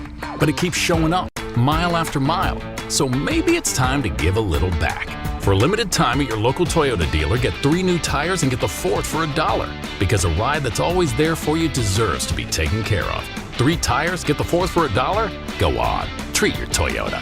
Deal ends April 30th. Keep your Toyota a Toyota. Restrictions apply. Toyota and Scion vehicles only. See participating Toyota dealers for details. If you're serious about getting better at golf, start with the fit. At Hagen Oaks, everything begins with Total Game Fitting. The TrackMan Player Performance Studio analyzes your swing to match you with the right clubs. Ping's Ballnamic Fitting helps you find the golf ball for your game. The Hagen Oaks Putter Fitting Studio helps you roll it true. And with FootJoy's 3D foot scanner, you'll walk the course in shoes that actually fit. From driver to putter and even what's on your feet, Hagen Oaks fits every part of your game. Total Game Fitting, only at the Hagen Oaks Golf Super Shop, Fulton Avenue at Business 80. KHD1 Sacramento, KYMX HD3 Sacramento. From the Power Business Technology Toshiba Studios. This is Sactown Sports 1140.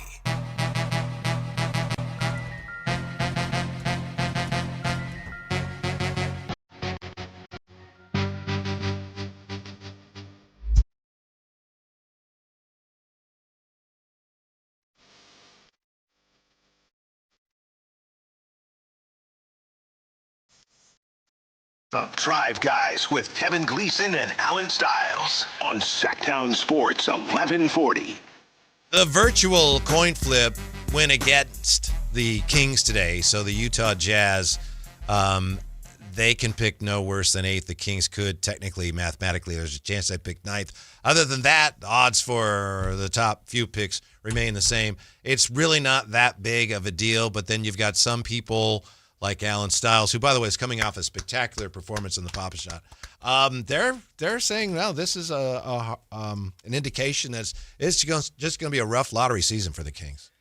Look, man, it's easy to dismiss this. Yeah, it is. It should be dismissed. But with all that being said, you don't have any control, and you have to do the best. What do they always say, Whitey? Control the controllables. You didn't do that. Mm-hmm. You could have, but you didn't. And now we wait. You pray to your basketball gods, and we hope that ethical development of young players matters. I like that. Ethical development of young players. EDYP. That's right. And some teams were doing it, some teams weren't. Not the right way. Mm-hmm. Okay? All the 2 ways that got brought up, those boys could play, all right? And they were playing. Not these random. And Killian Hayes, they signed him to another contract. So there weren't a lot of – the only one was PBJ. And they just didn't play him. I don't know. Is that over now? He just is not on the team anymore, right? Well, it was a 2-way. I'm not sure. And Killian Hayes, I saw somewhere they could save money by not bringing him back. They're probably not. Mm-hmm. But it was so funny because I don't know how you felt about it. Gets confusing, right? So if I'm not mistaken, Keegan signs a 5-year deal. And when you hear that, the 5 years starts next season, okay? Right? Killian gets signed, and we see it. And this is why it's so funny whoever gets what, because I think Shams might have got this, right? Mm-hmm. I don't know why, Shams, you're taking a Killian Hayes signing? What's going on here? 2-year, it says 2-year contract. So in my mind, the first thing I'm thinking is, oh, wow, okay, so it starts next season and he'll get 2 more years. That sounds aggressive. Then you read it, and in this situation, 2 years means this year included, and the next year is not guaranteed. Team option. Right. Yeah. So it was so funny. It was the first time, I honestly, Whitey, one of the first times I've ever seen something talked about in that way on purpose, right? I don't know, who Killian Hayes' agent is, whatever, however Shams wants to make it sound. Great. Man, he signed a 2-year But deal. every time you see a contract, it's talking about when the contract starts, not including the season as a year, and I'm air quoting for those listening, on the contract. And the reason was because he didn't have one. No. So that's why this one, I this was year guess one. I see what you're saying. Yeah. It was still so funny, though. Uh-huh. But they did it the right way. Mm-hmm. They did it more right than some of these other teams. Mm-hmm. I was talking to somebody today who said, you know what? It's possible the Kings, they're not in great shape, but they may be in better shape than the Warriors. We have this from 11th North. It's all over for Golden State unless Silver rescues them during the lottery, and he might. Curry is a cash cow. I'm telling you, they got out quick. I'm telling you, 11th North. First of all, thank you for listening, but everybody, just get out of the land of shadows and conspiracies here, because otherwise you're just going to gnash your teeth in the darkness here. Everything that happens that doesn't go the Kings' way and does go the way of another team that maybe we don't care for, you're going to say, oh, see, I knew it. The league is doing this. But it's all rigged. But good for them, because it didn't have to be this way. You opened the door to the 6, 7, 8, 9 pick. You did this, Sacramento Kings. Mm-hmm. You could have controlled the controllables. Frankie says they're going to get a good player. Yeah. Frankie says they're going to get a shot at a really good player, and the way he breaks it down on X, I think he's right. Yeah. Right. Would you call a Mercedes-Benz a nice car? Right? You would? I would. Yeah. Okay. Yeah, I would. You would also call a Toyota Corolla a nice car, right? You better be careful here. No, I'm just saying. Yes. They're both nice cars. Uh-huh. There is a difference. So Frankie putting all those guys in one bucket, okay? I currently drive a Toyota. It's not a Corolla, but I have driven a Corolla, and I would gladly take another one. Who are you calling a Corolla? I'm not calling anybody. No. I'm not calling. And I got to. Some of these guys are Benzes. Some of these guys are Corollas. No, I hear you. Look, I got to. You know what it is, too? I got a Jeep Cherokee. We used to call the Corolla LE package, which was when the Kings were talking trades. Yeah. And it was Harrison Barnes and we got the Kevin leather. Herter. You got the leather in there? It's the LE package. Yeah. Look, I got a Jeep Cherokee. I'm waiting on some endorsements so I can get the Grand. Right now, it's just a Cherokee. Okay. And that's what I'm saying. There's a couple of Jeep Cherokees in there. There's a Jeep Grand Cherokee in there. I'll put myself on it too, Whitey. So you're right. Both good cars. Frankie clicks. But it's not all the same. I like the Toyota brand, and Corolla's a fine car. In the top 8, there are no Corollas. You got some Avalons in here. That's what I'm currently driving myself. Yeah, I hear you. Uh-huh. That's a nice car. You got some Camry hybrids, maybe. The Camry hybrid is an outstanding vehicle. Well, and look, nowadays, the Hyundai and what is it, the Kia, they're all throwing out their Range Rover models. They all look like Range Rovers, but they're not. But they look. Hey, downstairs, who's still here? Hey, who's there downstairs? I'll take one. You know what I mean? So there are different versions of that, Whitey, and that's what it is right now. You make it sound like some of these guys are like Datsuns. No. I don't know. You remember the Datsun? You probably don't even know the Datsun. I know the Datsun. Okay. Look, you got the Telluride. That's Kia. That's Denny. And then you got the Range, which is probably Luca. But they're both nice. Right. When you look quick. Yeah. You look quick. Well, what was it? The Bentley versus the Chrysler 300, the classic. When you look quick, you think it's a Bentley. Then you see a Bentley pull up. So right now. Who amongst these players? I'm saying, some are Chrysler 300s. Some are Bentleys. There were Corollas a minute ago. Well, they're no. And I'm glad you said that. Now they're Chrysler 300s. They're cool. Okay. They're not a Bentley though. Right. And you know who they are. Don't make me say it, because they might be on the Kings. But I need in my current garage. Yeah, I could use Bentleys, but I could use any nice car. I know. I hear you. Anything really nice. But you had a chance to make sure you got a Bentley.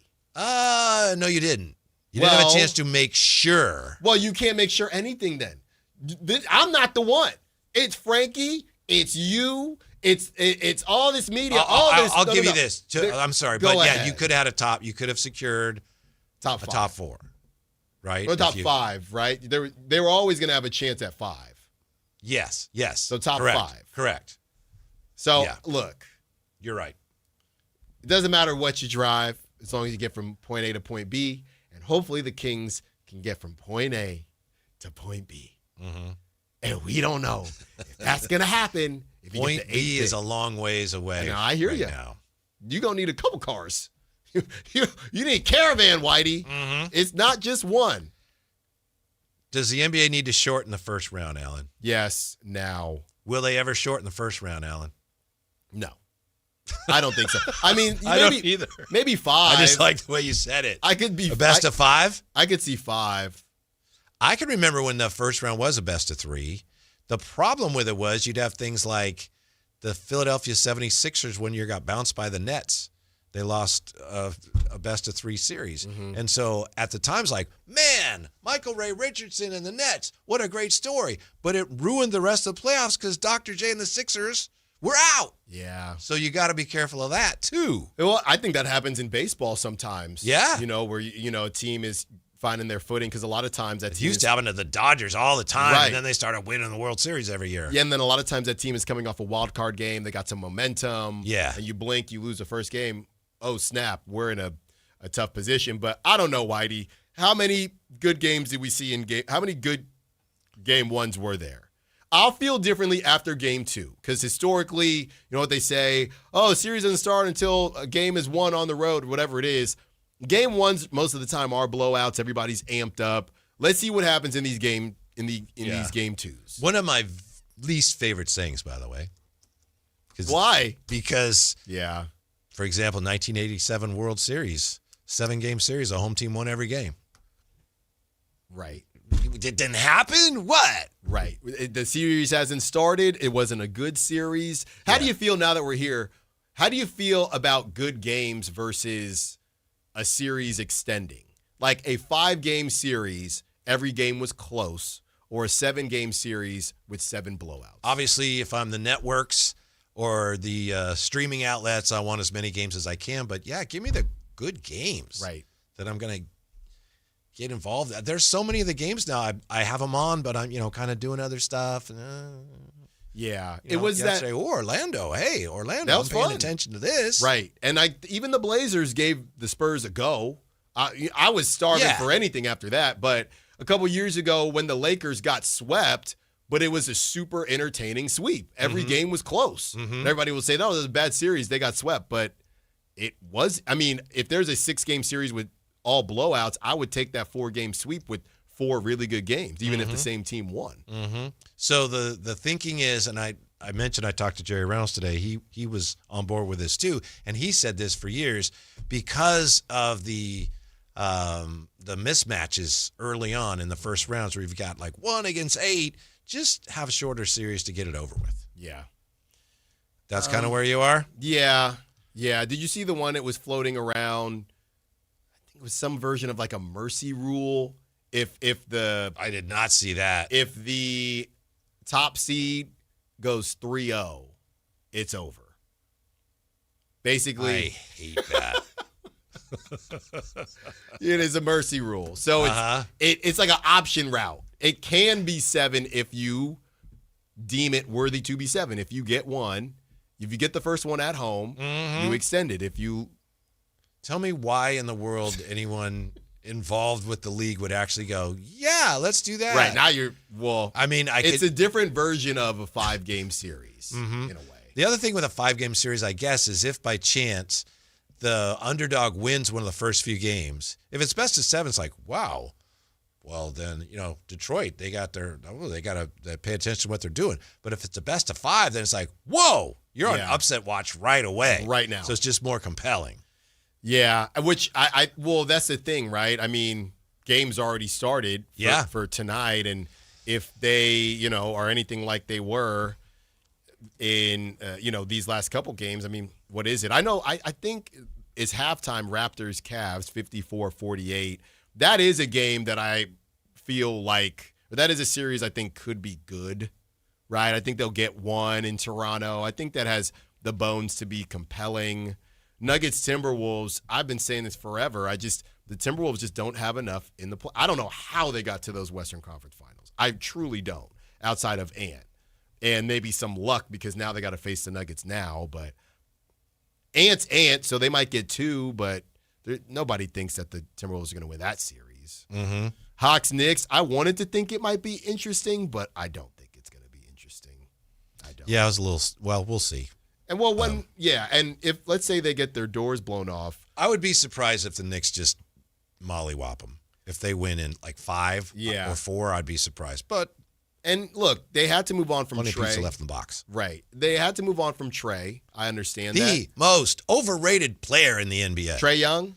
One of, if not the most. But my question is, yeah, I guess, and I know Denny showed a lot this season, but my question is, okay, once you say, hey, Jalen Johnson is our crown jewel, okay, next season's a big season. You better be a top 10 player, top 15 player. That's how this works. Mm-hmm. And if not, then you start all over again. You already tricked off your situation because Reece Sachet is not it. But you say, hey, no, Jalen Johnson's our guy. Okay, he better be your guy next season.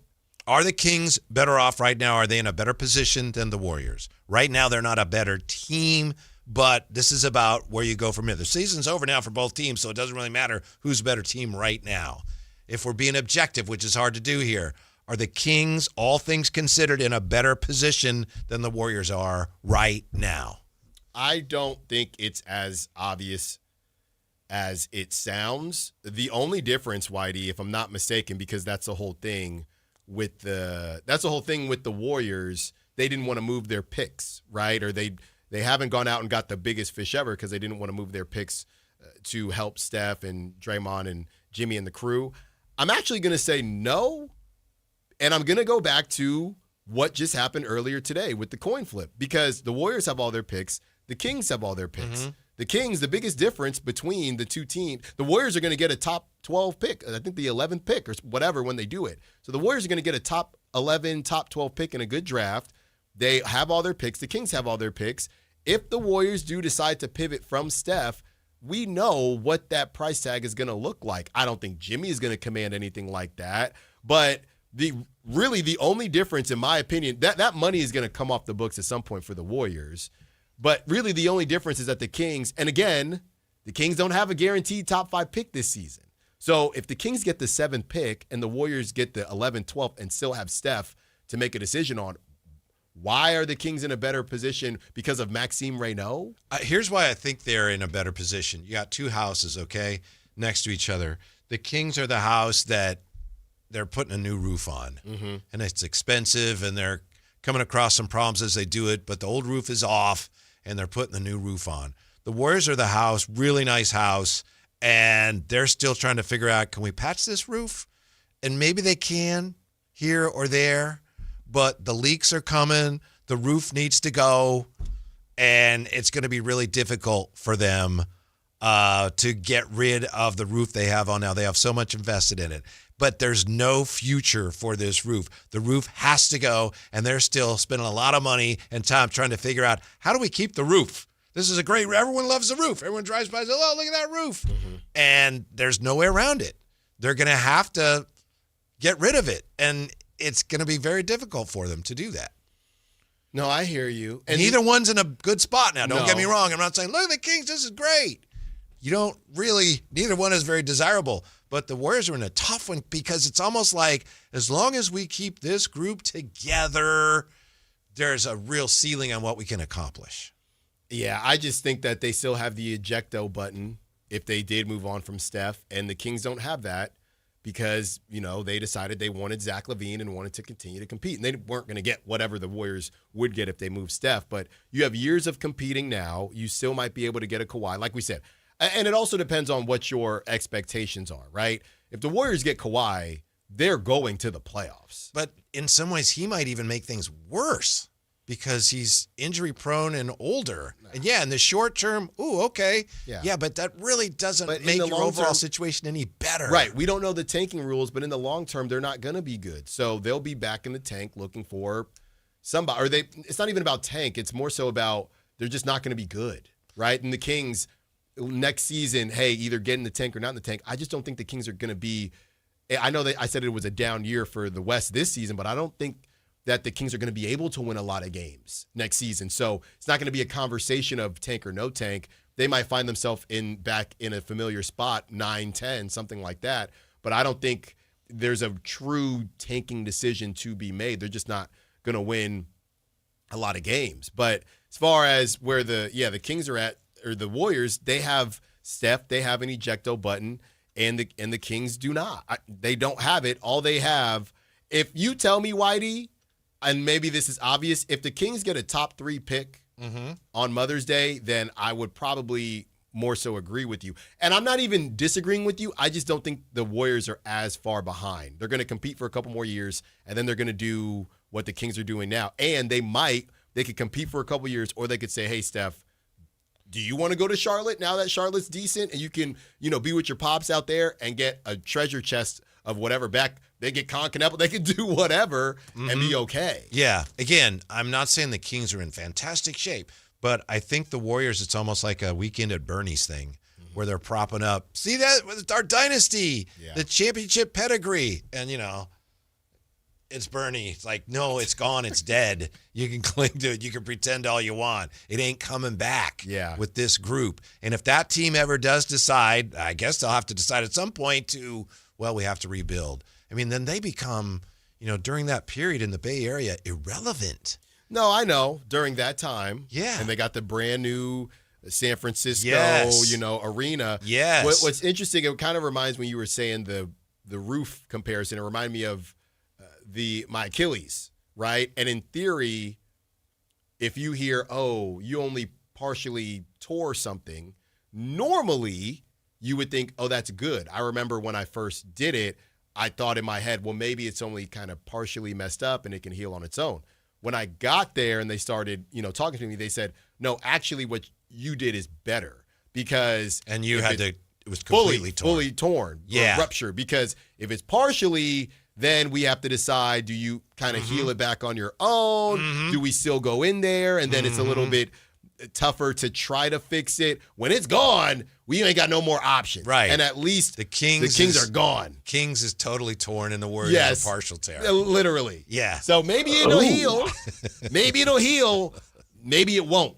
And that's the problem with the Warriors. But yeah, they still have more pieces to play with than the Kings. That's why it's close, but the Kings have a head start.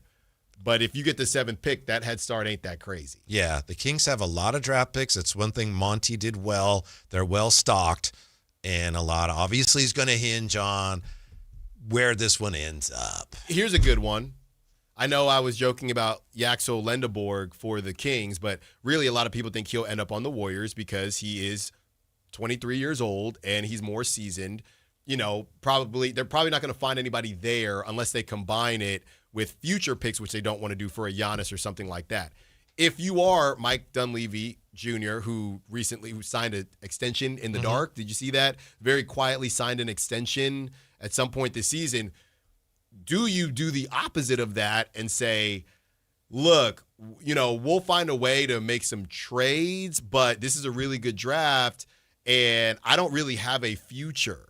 So I can't – and Yaxel Lendeborg is supposed to be good, but I need to get somebody – I might need to swing on someone because we don't have anything right now versus, let's get somebody that can maybe help us right now and Yaxel Lendeborg, but he ain't going to help you win a championship anyway.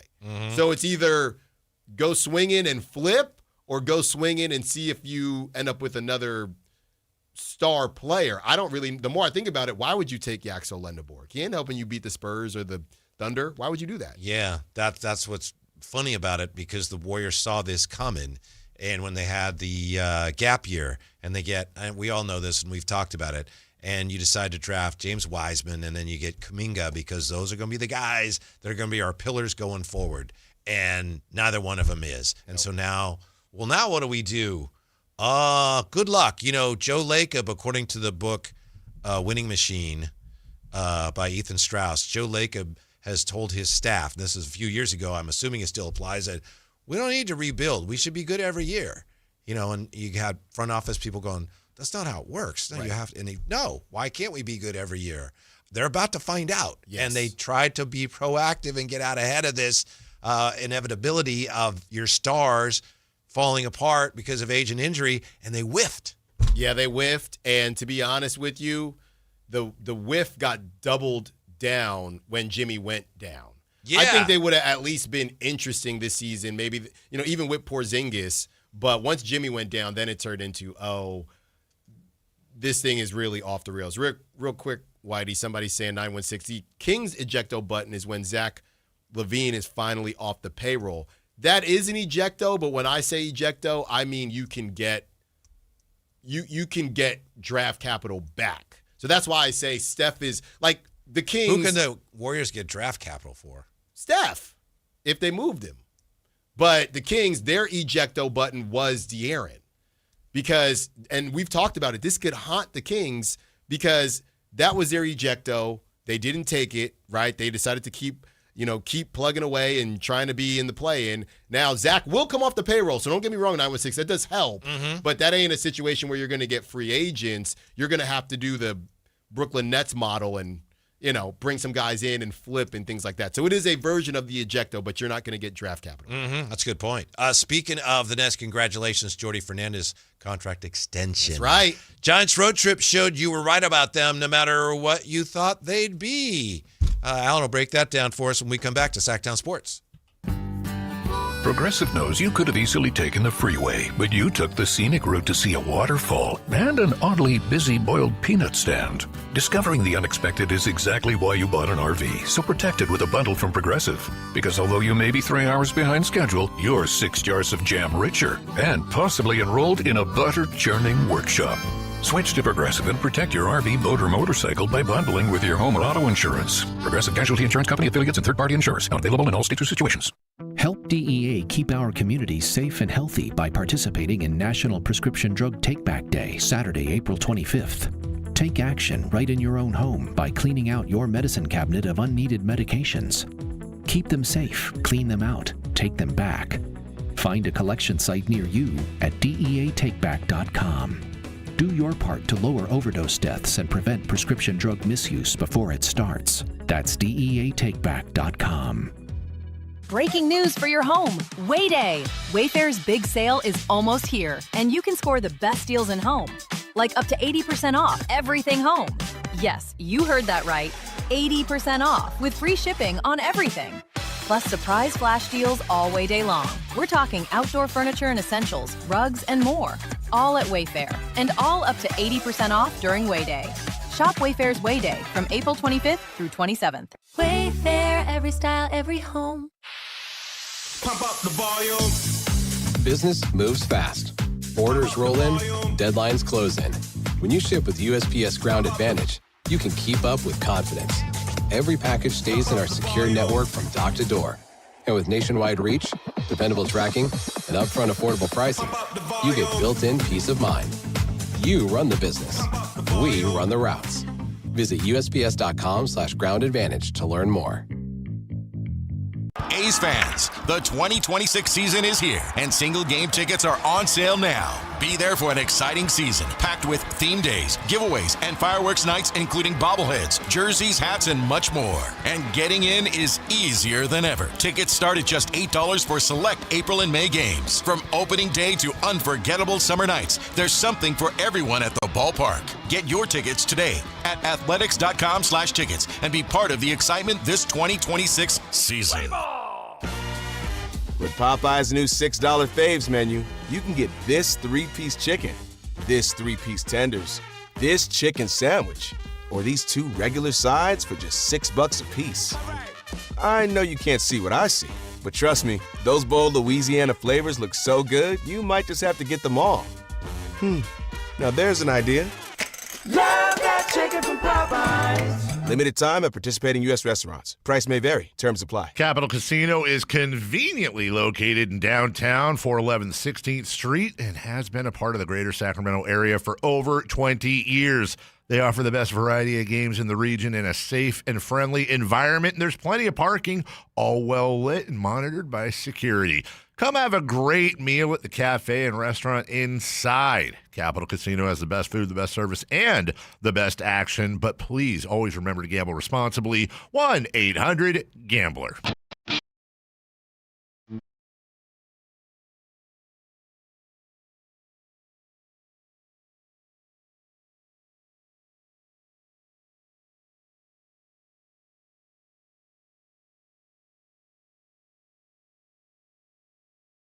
Live stream the Drive Guys on Sactown Sports 1140. Do it. How about this question, Alan? JBR. If the Kings end up landing a high-usage wing like Dabansa, would a full buyout of Zach LaVine happen? Why? Yeah, I don't think the buyout is... I think that they would prefer keeping him and letting the contract expire to buying him out. Because here's the thing. We're not too far removed, and I know the word on the street was that DeMar DeRozan got a little bit more cash from the Kings than some of the other teams that were maybe interested in him. I know it was a sign-and-trade situation. But if the Kings clear this thing out, we're not too far removed from Sacramento being more desirable than it has been in the past. And if you get Dabansa, and Scott Perry is a guy who has hit when he only had the 24th pick, second rounder, that's all he had, then you get lucky, you get Dabansa. If they look like they're moving in a certain direction, and then that next season, if you're able to move on from Domantas Sabonis or not, you could get him off the books. You'd be done with DeMar DeRozan either way. Then Zach LaVine is off. That'd be a situation where you want to be clean in case there is a dude out there that's a restricted free agent or free agent that's 27, a DeAndre Hunter type, if you still have him, but somebody like that might be interested in joining the Kings. So I don't think you'd want, even the buyout scenario, if he's cool with it, then I guess, but why don't you just let it clear and then you have all that cap space just in case that happens. Or like I said, you can do a Cam Johnson net situation and flip him, or, do what the Nets are probably going to do with Michael Porter Jr. at some point. Yeah, because you're not necessarily in any kind of hurry. You're better off waiting and then reaping more benefits down the road. If anything, you're talking about a buyout of... And again, let's not forget, DeAndre Hunter's expiring too. So this is a lot of cap space that the Kings are about to have. Right. So I just don't know. Or that they can get something for. Yeah, because you'd just be buying him. And they're not even, Dabansa, I know we had on a couple people that mentioned Dabansa playing the two, but I just don't even know. It's not really a blocker at all, in my opinion. Dabansa getting his time. Might be a block, like I said, DeMar maybe, or guys that have played the 3, 4, or DeAndre Hunter even, but I don't see Zach LaVine as a playing time blocker if that's what the conversation is about. Yeah, and I know last season the Kings it appeared that they felt obligated to play Russ and DeMar. I don't think they feel the same way about Zach. No. So, no. Even if he's back next year, I don't think they're going to feel like, well, he's a veteran, we got to play him. Yeah. I think they'd feel more obligated to play. Now, obviously, that makes for an awkward locker room, but I think they feel more obligated to play DeAndre Hunter because they think they can actually get something back. Oh, absolutely. Yeah. And it's not so much the obligation as, well, it's just prudent for us to do so. We were talking earlier, by the way, about unlikely returns. Jimmy Garoppolo, when the 49ers had put him out to pasture almost literally, and he came back, and we talked about that because Jimmy G it was announced that Jimmy G may be retiring. And I mentioned Derek Martin when it looked like he was done here and he came back. How about this? The New York Giants had a free agent workout for them today and underwent a physical. Odell Beckham Jr. Really? Yes. What's he, 33? Okay. Odell Beckham Jr. has expressed a desire to play this season, wants to return to the team that drafted him in 2014. He even met with Giants ownership, a new coach, John Harbaugh, several weeks back at the NFL's annual meetings to state his case. The Giants, he's a dog. The Giants have been open to a potential reunion and wanted to see how Beckham looked in person before proceeding. Look, I didn't see that one coming. No, well, look, he was on one of them player podcasts talking about how $100 million ain't that much money. So get back on out there, Odell. Mm-hmm. Get back on out there. Did not play this past season. Previous year appeared in 9 games for the Dolphins with 9 catches for 55 yards. As far as a return to the Giants, he had told Kay Adams last month, that sounds great. If that opportunity presents itself, I would love to do that. I would be excited about that. So it seems likely, according to ESPN, Giants will wait to see how the draft pans out later this week. Odell Beckham Jr. working out. Again. For the not just, saying something on a podcast or driving by the practice facility, working out and undergoing a physical. Again, Benjamin Solak essentially said, you can't really depend on anything in these drafts, but it's pretty easy to find wide receivers. So I don't know why the Giants would do this. Hey, he knows the system. Well, does he? Because that was like 4 coaches ago. I don't know. Sell some jerseys. Does he produce arguably the greatest catch in the history of sports? He did. Go sign Barry then. Barry might still be able to knock some out the park, though. But, yeah, he did it. That was years ago. What does Barry Bonds have to do with the greatest catch in the history I'm of saying sports? that was years ago. Yeah. So what does it have to do with right now? It wasn't that long ago. It was a long time ago. Beckham Jr. wasn't doing what he did when Barry was hitting 73 homers. It was a long time ago. Uh-huh. It was a long time ago. Do you remember a couple of years ago, the 49ers ended up turning their season around, and I think this might be the year they went to the conference championship game and lost to the Rams. But remember at the deadline, they were struggling so much. They wanted Odell Beckham Jr., and he's like, no thanks. Yeah. Remember that? Yeah. He did not have any interest in them. He's an interesting dude. And now he's back. Doesn't this always He's not back happen? yet, but it looks like he might be. Well, he's back trying. Yeah. Why doesn't he have a pod? Why doesn't he just fire up a pod? Everybody would like I wouldn't listen, but I think some people would like a Odell because he's a Beckham very podcast. serious professional athlete. Oh, okay. Dedicated to improving his craft and, more importantly, himself. Okay. Keep trying. Keep trying, OBJ. We got you. Mm-hmm. You're going to keep trying. What would be your level of interest in seeing that? Oh, I got to see Odell Beckham Jr. I personally feel like I don't care.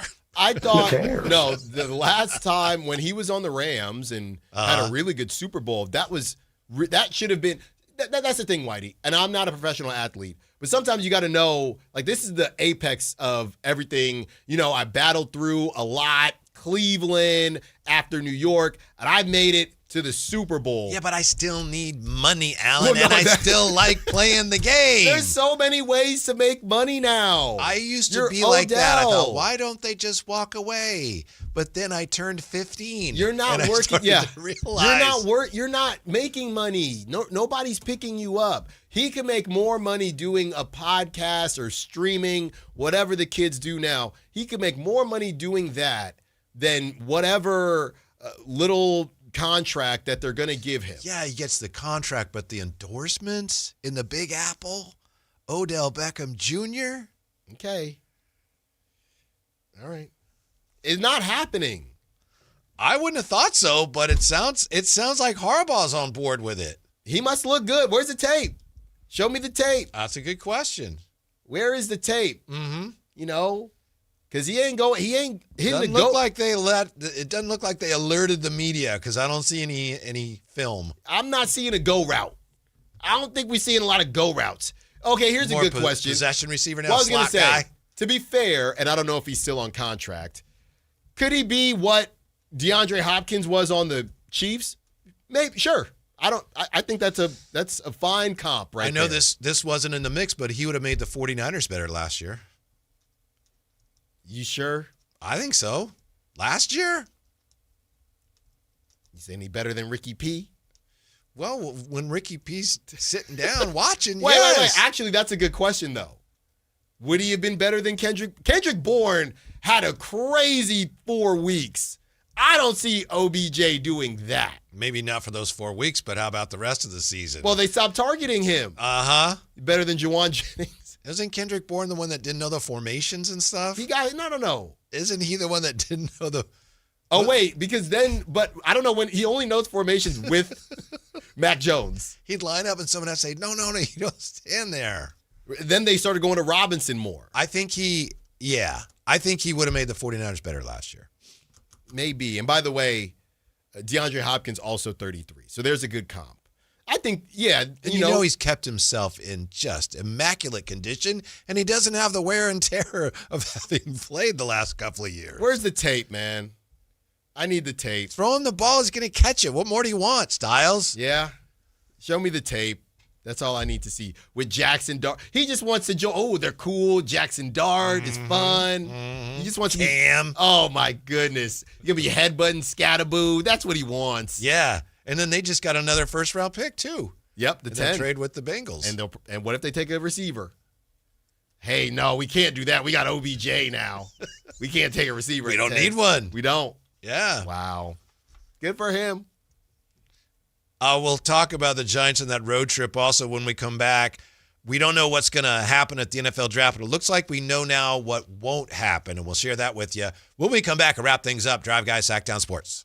This is a special alert to all Americans who own a vehicle with less than 200,000 miles with an auto warranty about to expire or with no warranty coverage at all. Due to a decline in the economy, CarShield is announcing a low-cost month-to-month vehicle protection plan that is now available to the public to save any driver out-of-pocket expenses on future auto repairs. Call now to find out how you can pay almost nothing for covered auto repairs. Yes, you heard that correctly. Pay almost nothing for covered auto repairs. An open phone line has been established for all drivers to call for a free quick quote. Call 800-292-4541 now. Drivers who are covered will not have to pay for covered repairs again. This protection plan is at an all-time low. Additionally, drivers who activate this vehicle protection today will also receive free roadside assistance, free towing, and car rental options at no additional cost. Call us for your free quick quote today. 800-292-4541. That's 800-292-4541. What do you have to lose? Call 800-292-4541. Again, 800-292-4541. On top of home and auto, Progressive protects your boat, RV, and motorcycle so you can explore the unknown. Actually, we just take the RV to the same campground every year. Well, maybe you can catch your own dinner on your boat. Oh, we can actually get pizza delivered there from this brick oven place we love. Will you at least try a new topping? Honestly, probably not. We kind of have a go-to order. Fine. Just bundle home or auto insurance with your outdoor vehicles with Progressive and stay protected when you go, I guess, where you've gone before. Progressive Casualty Insurance Company and affiliates. Not available in all states or situations. I'm Ed Evans, CEO of Consumer Cellular. No, we're not one of the big guys. Truth is, we don't want to be. If you're over 50, Big Wireless probably has you paying for more data than you might need. You could be throwing away thousands over a lifetime. Our entry-level data plans start at just $20 a month. And for a limited time, switch and get your second month free. Call 1-888-FREEDOM, visit consumercellular.com or a store near you and get your second month free today. Plans include $5 credit for auto pay and e-billing. See site for additional details. Is the crew on their way so we can fire up the grill? Cabrito, arrachera. They're gonna love it. Better go with birria and carne en su jugo. Classic Jalisco dishes with tradition. That seasoning is great, but Northern Mexican-style meat speaks for itself. Let's make both. Deal. And to boost the flavor, ice-cold Pepsi. Its sweetness pairs perfectly. And to go with it, flour tortillas. And corn ones too. Hey, carne asada deserves Pepsi. What's up? We're talking to Chad Hoblet, a Hoblet Dodge Chrysler Jeep Ram in Woodland. What's going on for the Declaration of Deals sales event? There's nothing more American than a Jeep. And with the Declaration of Deals, now is the time to get your hands on the ultimate factory-certified off-road machine, the new 2026 Jeep Wrangler Rubicon, when you save up to $7,500 off MSRP. Those Jeeps are pretty cool, and that's the best savings yet. But Hoblet is more than Jeeps. With the Hoblet Certified Pre-Owned Supercenter, you can save big on over 180 vehicles and almost 40 under $20,000. Not to mention the award-winning customer service you get at this fifth-generation dealer. Don't wait. Search, select, and save through our whole inventory at HobletDodge.com. Unbeatable prices, unbeatable selection. Nobody beats Hoblet. Period. $7,500 total net savings on select new 2026 Jeep Wrangler Rubicon after $1,500 factory rebates and $6,000 dealer discount. Rebates may include $500 military or first responder bonus cash for eligible members. 3 of this net savings. Sample VIN 205698. See dealer for details.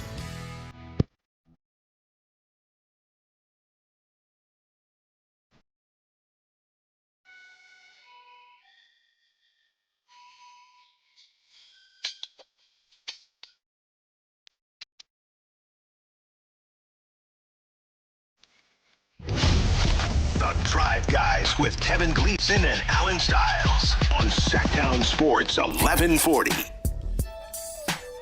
Getting ready for the NFL draft. I'm sorry, Alan, what are you showing me? Russell Westbrook or Kevon Looney? FanDuel, I don't know. FanDuel is trolling, I think. Uh-huh. And they put out a picture. It says, which career are you picking? And it's got Russell Westbrook and Kevon Looney. And it says Westbrook career earnings $350 million, Kevon Looney $58 million, rings 3 for Looney, 0 for Westbrook, MVPs 1. And people are just freaking out. Okay, somebody thought, that's a great contrast between great individual accomplishments and championships. But that's not the one. No. If you want to, there's we can find someone, but it is not Kevon Looney. No. We can find someone, though. Even Kevon Looney would go, I'd rather be right. Russ. I think the conversation I'm just still in the Warrior realm. It might start at Andre Iguodala, maybe.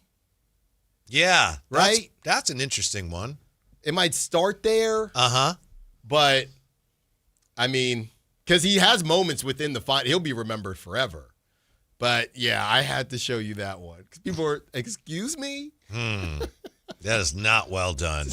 No. And it's from the FanDuel official account. You know, everybody's thirsty these days, Whitey. Pretty crazy. Yeah. Russ is coming back next year, right? I believe so. Mm-hmm. Yeah. I think that's... I love the Kings like family. Mm-hmm.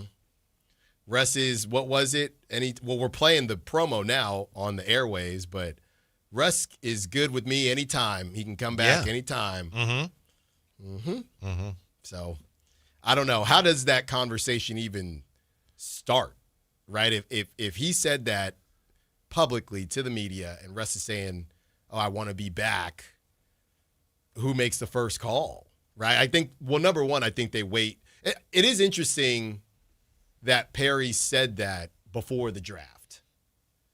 You know, and I know we went back and forth last week about Russ still getting minutes, but it is interesting what he actually meant by that, I guess I should say. If you get a cuff, does that change your thought process at all? Because, you know, some people, they say, hey, come by anytime, right? You ever say, hey, you're around the house, you got a neighbor, hey, you're around the house, swing by whenever you want. Some people take it literally. I know. You know? What are you doing? You said to come by anytime. Yeah. Right. You know, hey, man, mi casa, tu casa. Come over, you know, the fridge, whatever. And then they be in your fridge. Yeah, yeah. Well, speaking of, you know, oh boy, we'd welcome them back. I don't know. It's possible the Steelers are feeling that way about Aaron Rodgers. There was a report that at some point in the draft, Aaron Rodgers was going to come back on stage, announce the pick for the Steelers, and announce that he was coming back. Mm-hmm. But now, according to Pro Football Talk, the Steelers, they haven't heard from him. So they don't know where he is or what he's doing, so that they're saying that's probably not going to happen as far as we know. He's on another trip? I don't know. But as far as him coming back to announce he's coming back, they're like, maybe? We haven't heard. Steeler fans are in a tough spot, too. It's like Steeler fans, Heat fans, they're just around with no real threat, but they're just around every year. What do you do with that? Going back to the freaking 70s. Right. Just around. Not a real threat. And that's the thing, you know, when you go back and forth with fans that get to experience a championship, but then you're really bad. Or even, I mean, I know the Bills haven't won it, but, you know, they've been really good and really exciting, but you could go back in the tank or whatever it is. The Steelers, no, we're never going to be in the tank, but you're never actually going to think we could win a Super Bowl either. Not with Aaron Rodgers? No, sir. No. With him inevitably yelling at people, all he does is yell at his receivers and his running backs, because he doesn't even throw to receivers, only running backs. He's still top half quarterback in the league? Top 15? Top 20? Yeah. That feels more. And now he's reunited with his old beloved coach, Mike McCarthy, who I thought he couldn't stand, but Depends on the day. Yeah. You think he's top 20? Is he top 20? That's why I ended that sentence with a question mark. I don't know if he's top 20. Top 25? I can give him top 25. Okay. Like, is he better than Jackson Dart? You mean like this year? Maybe. It's close. Yeah. I'm looking here. Yeah, I think he's scratching top 20. And I thought him and the Jets, I had high hopes for that.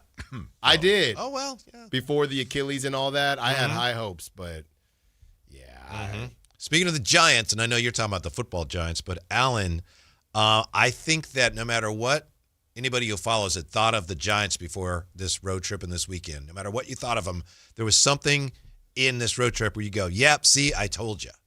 If you thought they're going to figure it out, they had that stretch where they won 3 or 4 and they scored a ton of runs. You could say, I knew they'd be good.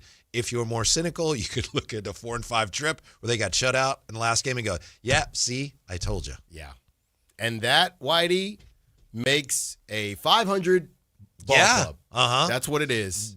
They wish. They hope there'll be a 500 ball club. You got to dig yourself up out the cave, just like Dark Knight Rises.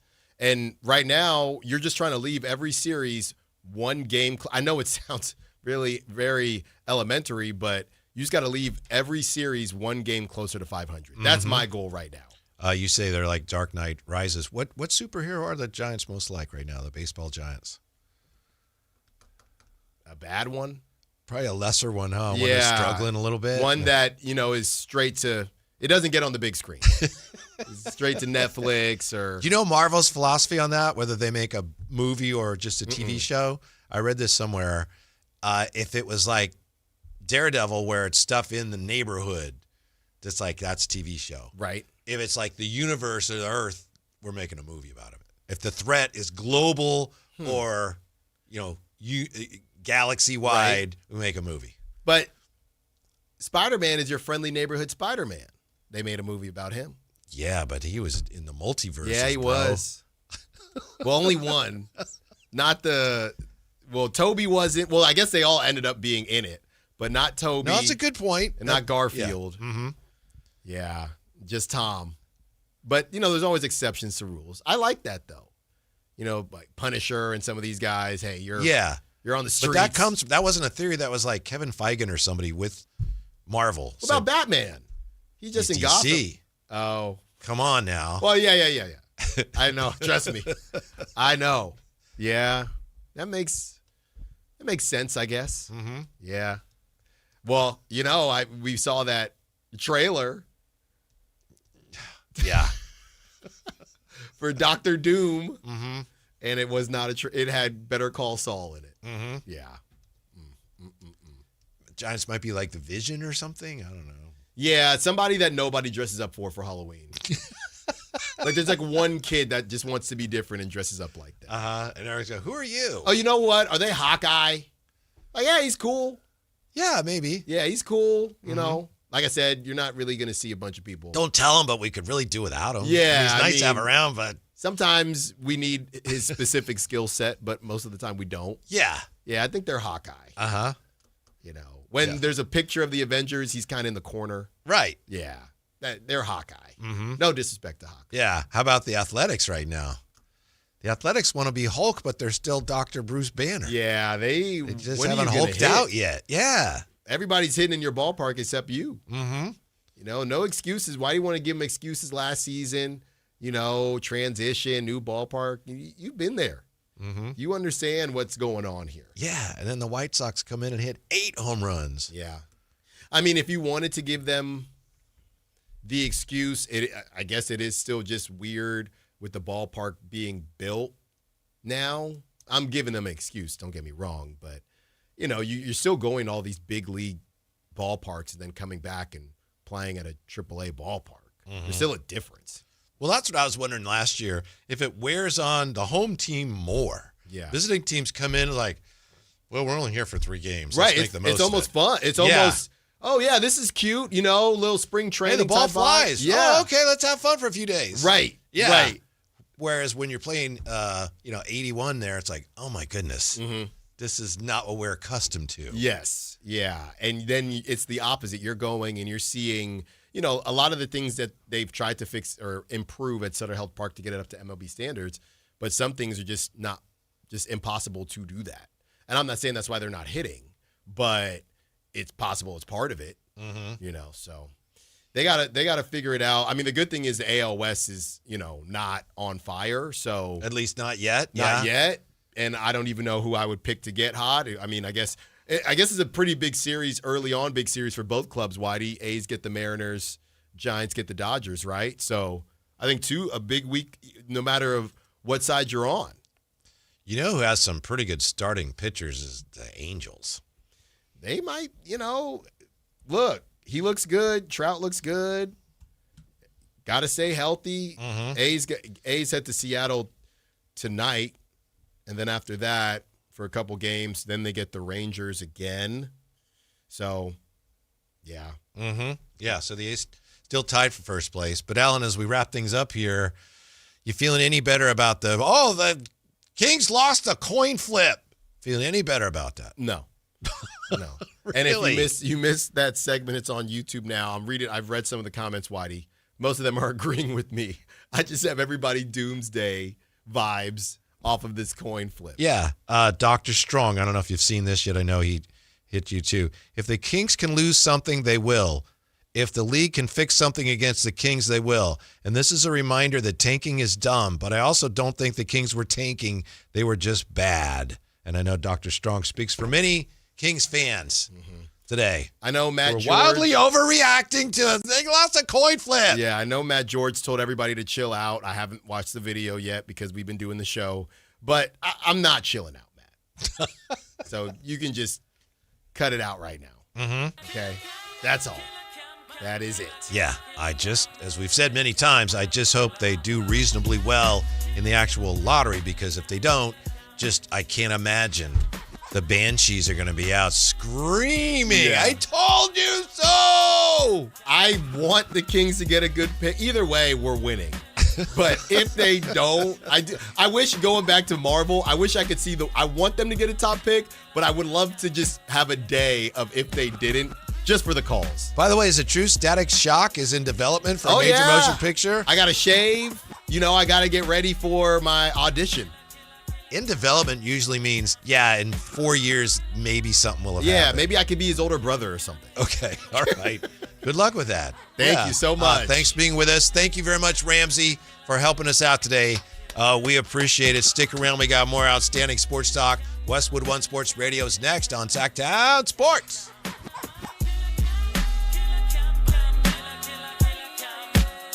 This is the story of the one. As a safety manager at a manufacturing plant, he does everything he can to keep his coworkers safe. From finding ways to reduce risks to keeping safety supplies in stock. And for that, he relies on Grainger. Grainger offers a broad range of quality products and next-day delivery, so he can always play it safe. Call 1-800-GRAINGER, click Grainger.com, or just stop by. Grainger, for the ones who get it done. Golf to Go is brought to you by the Hagen Oaks Golf Super Shop. Here's Frank LaRosa. In conversation with Dr. Bob Jones IV, I asked him what the most significant contribution his grandfather Bobby Jones had made to the world of golf. Jones IV replied that there's no part of the game as we know it today that was not in some way influenced by Bobby Jones, and called him the most singularly important individual to have played the game. Why do we have 4 major championships? Because Bobby Jones won 4. When the professionals wanted to add a 4th professional major, they chose the Masters, a tournament founded by Bobby Jones on the course Jones built at the club he co-founded. Jones IV says the USGA's highest honor is the Bob Jones Award for Sportsmanship. Bobby Jones changed equipment, he changed golf writing, he created golf instructional videos in 1932 that are still state-of-the-art today, and he did all this without forgetting the average golfer. No part of the game has not had the mark of Bobby Jones, says his grandson Bob Jones IV, and no argument here. That's your Golf to Go. I'm Frank LaRosa. Contractors, remodelers, you now have a great supplier to assist you with your next project. Anova Cabinet and Stone in Sacramento. They are Northern California's best kitchen and bathroom remodeling supply store. Anova has the latest cabinet styles, a great selection of countertops, flooring, bathroom fixtures, and more. Visit their website, InnovaCabinetStone.com. Take advantage of their grand opening special, a $750 in-store credit. Stop by today, Innova Cabinet & Stone in Sacramento. Buying golf gear is easy. Buying the right golf gear, well, that's different. At Hagen Oaks, they don't just sell equipment, they fit your entire game. With TrackMan technology in the Player Performance Studio, your clubs are matched to your swing. Ping's Ballnamic Fitting helps you find the golf ball that performs best for you. Hagen Oaks Putter Fitting Studio dials in your stroke, and FootJoy's 3D foot scanner finds correct shoe size for your feet. It's a smarter way to play better golf. Total Game Fitting at the Hagen Oaks Golf Super Shop, Fulton Avenue at Business 80. KHD1 Sacramento, KYMX HD3 Sacramento. From the Power Business Technology Toshiba Studios. Sactown Sports 1140. This is BetMGM Tonight on Westwood One Sports.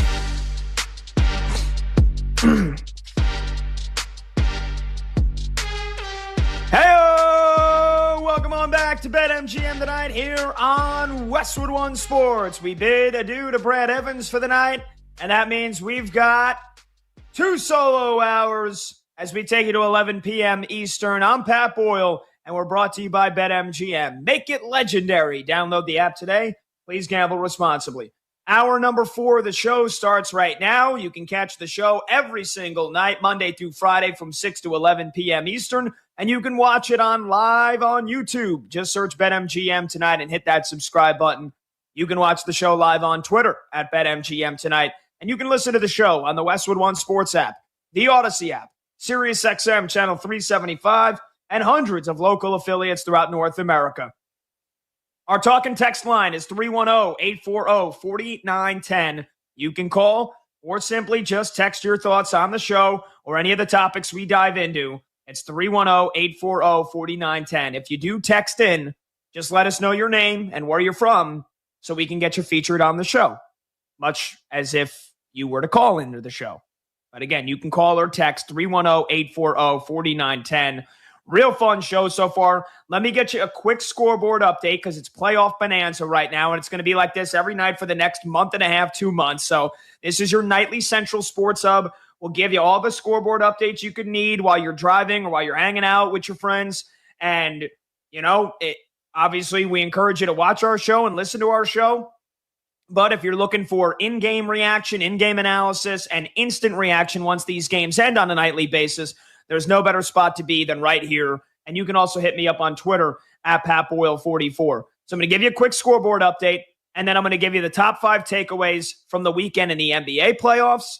And next segment, I'll give you my top 5 takeaways from the weekend in the NHL playoffs. But let's get you that scoreboard update here because it's been a bit since we did that. End of the third quarter in Cleveland.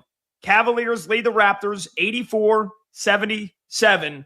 And once again, Cleveland has been in control of this game basically from the get-go. I mean, they're looking at a wire-to-wire win here in Game 2. They immediately jumped out to close to a double-digit lead. They led by double digits in the first. Toronto got it back to a one-possession game. Cleveland then stretched it to a double-digit lead again in the second quarter, and it has been a double-digit advantage for the entire third quarter. And now that we've started the fourth here, the Cavs look like they're just in complete control. They look like they're in cruise control here. And they were in cruise control for most of Game 1. Now, it's been a bit of a more defensive-minded battle than it was on Saturday afternoon. But, I mean, the Raptors, look, you want to take away from this game, and it hasn't even ended yet. We still have a quarter to play, but Brandon Ingram's got 4 points. 4 points from the guy that's supposed to be your best player, your number one scorer. 4 points going into the fourth quarter.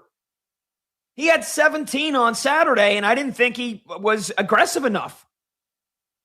He was 5 for 9 from the field in Game 1, 7 for 10 from the free throw line. But, I mean, Brandon Ingram should be taking 15, 16 shots a game.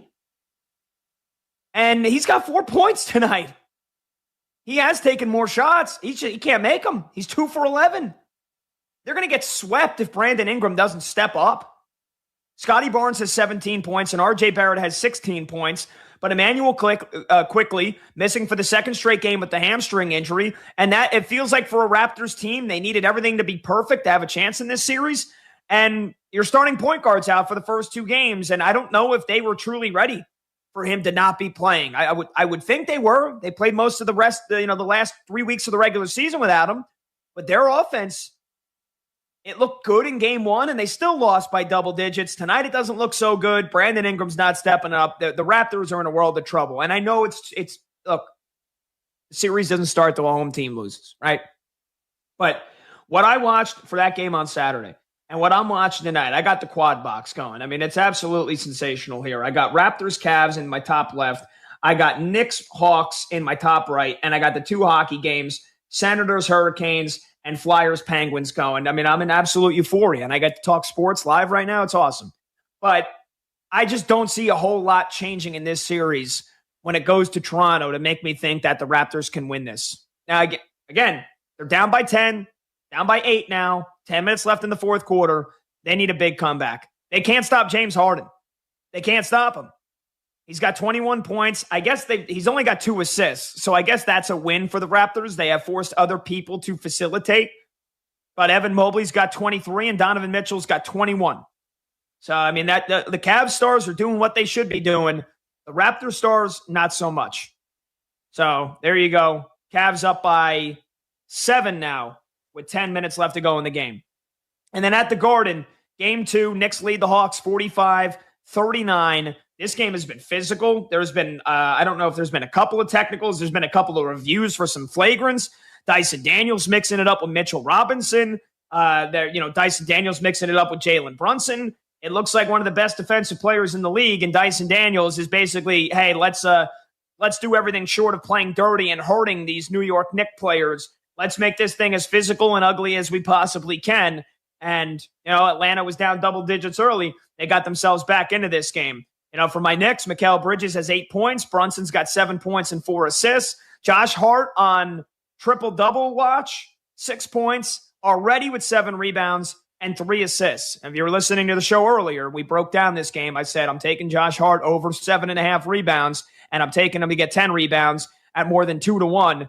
He's got 7 rebounds midway through the second quarter. So that looks pretty good. Quick scoreboard update on the ice. We talked to Dan Rosen earlier in the show, senior writer for NHL.com. Asked him, are the Flyers for real? A team that had less than a 4% chance of making the playoffs coming out of the Olympics break. A bunch of young kids playing, there's that cliche. Sometimes you're too young, dumb, and naive to feel the playoff pressure to know that you shouldn't be in this spot. Flyers are for real. They win game 1 in Pittsburgh the other night. They're up in game 2, 2-0 going into the third period. Penguins, no Sidney Crosby, not doing a whole lot of much. He's got 2 shots, and he hasn't done much on the ice. And then if Evgeny Malkin is Malkin playing in this game? No, yeah, he is. You wouldn't know it. He's got 1 shot, and he's got 1 hit. So, there you go. Crosby and Malkin through 2 periods, they've got 3 combined shots. Flyers in position to take a 2-0 lead going back to Philly. And then another game that I looked over before, and you got guys pushing and shoving, a bunch of scrums in this one as well. You had the fight that happened to start game 1 as soon as they dropped the puck on Saturday. And the Hurricanes, after a commanding 2-0 win, they were up 2-0 again. The Senators just got on the board, but it's 2-1 Carolina, 5 minutes left to go in the second period. So there's your scoreboard update. All right, here we go. Top 5 takeaways from the weekend in the NBA playoffs. I'm Pat Boyle. This is BetMGM tonight, Westwood One Sports. Number 1, the Pistons were on fraud alert. Now they're on first-round exit alert.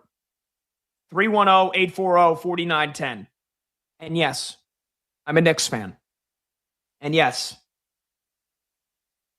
I saw the Knicks take out the Pistons in the first round last year. I saw a young, scrappy Pistons team that made some additions in the offseason, but also lost Malik Beasley. Remember that story a couple of months ago?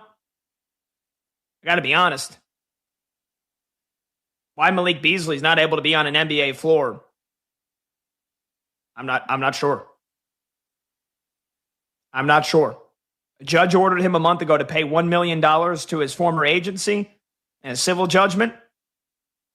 That kind of feels like that was, all right, case closed. Like, I've seen people get second chances for a lot crazier stuff than that, but either way, the Pistons made some nice additions in the offseason.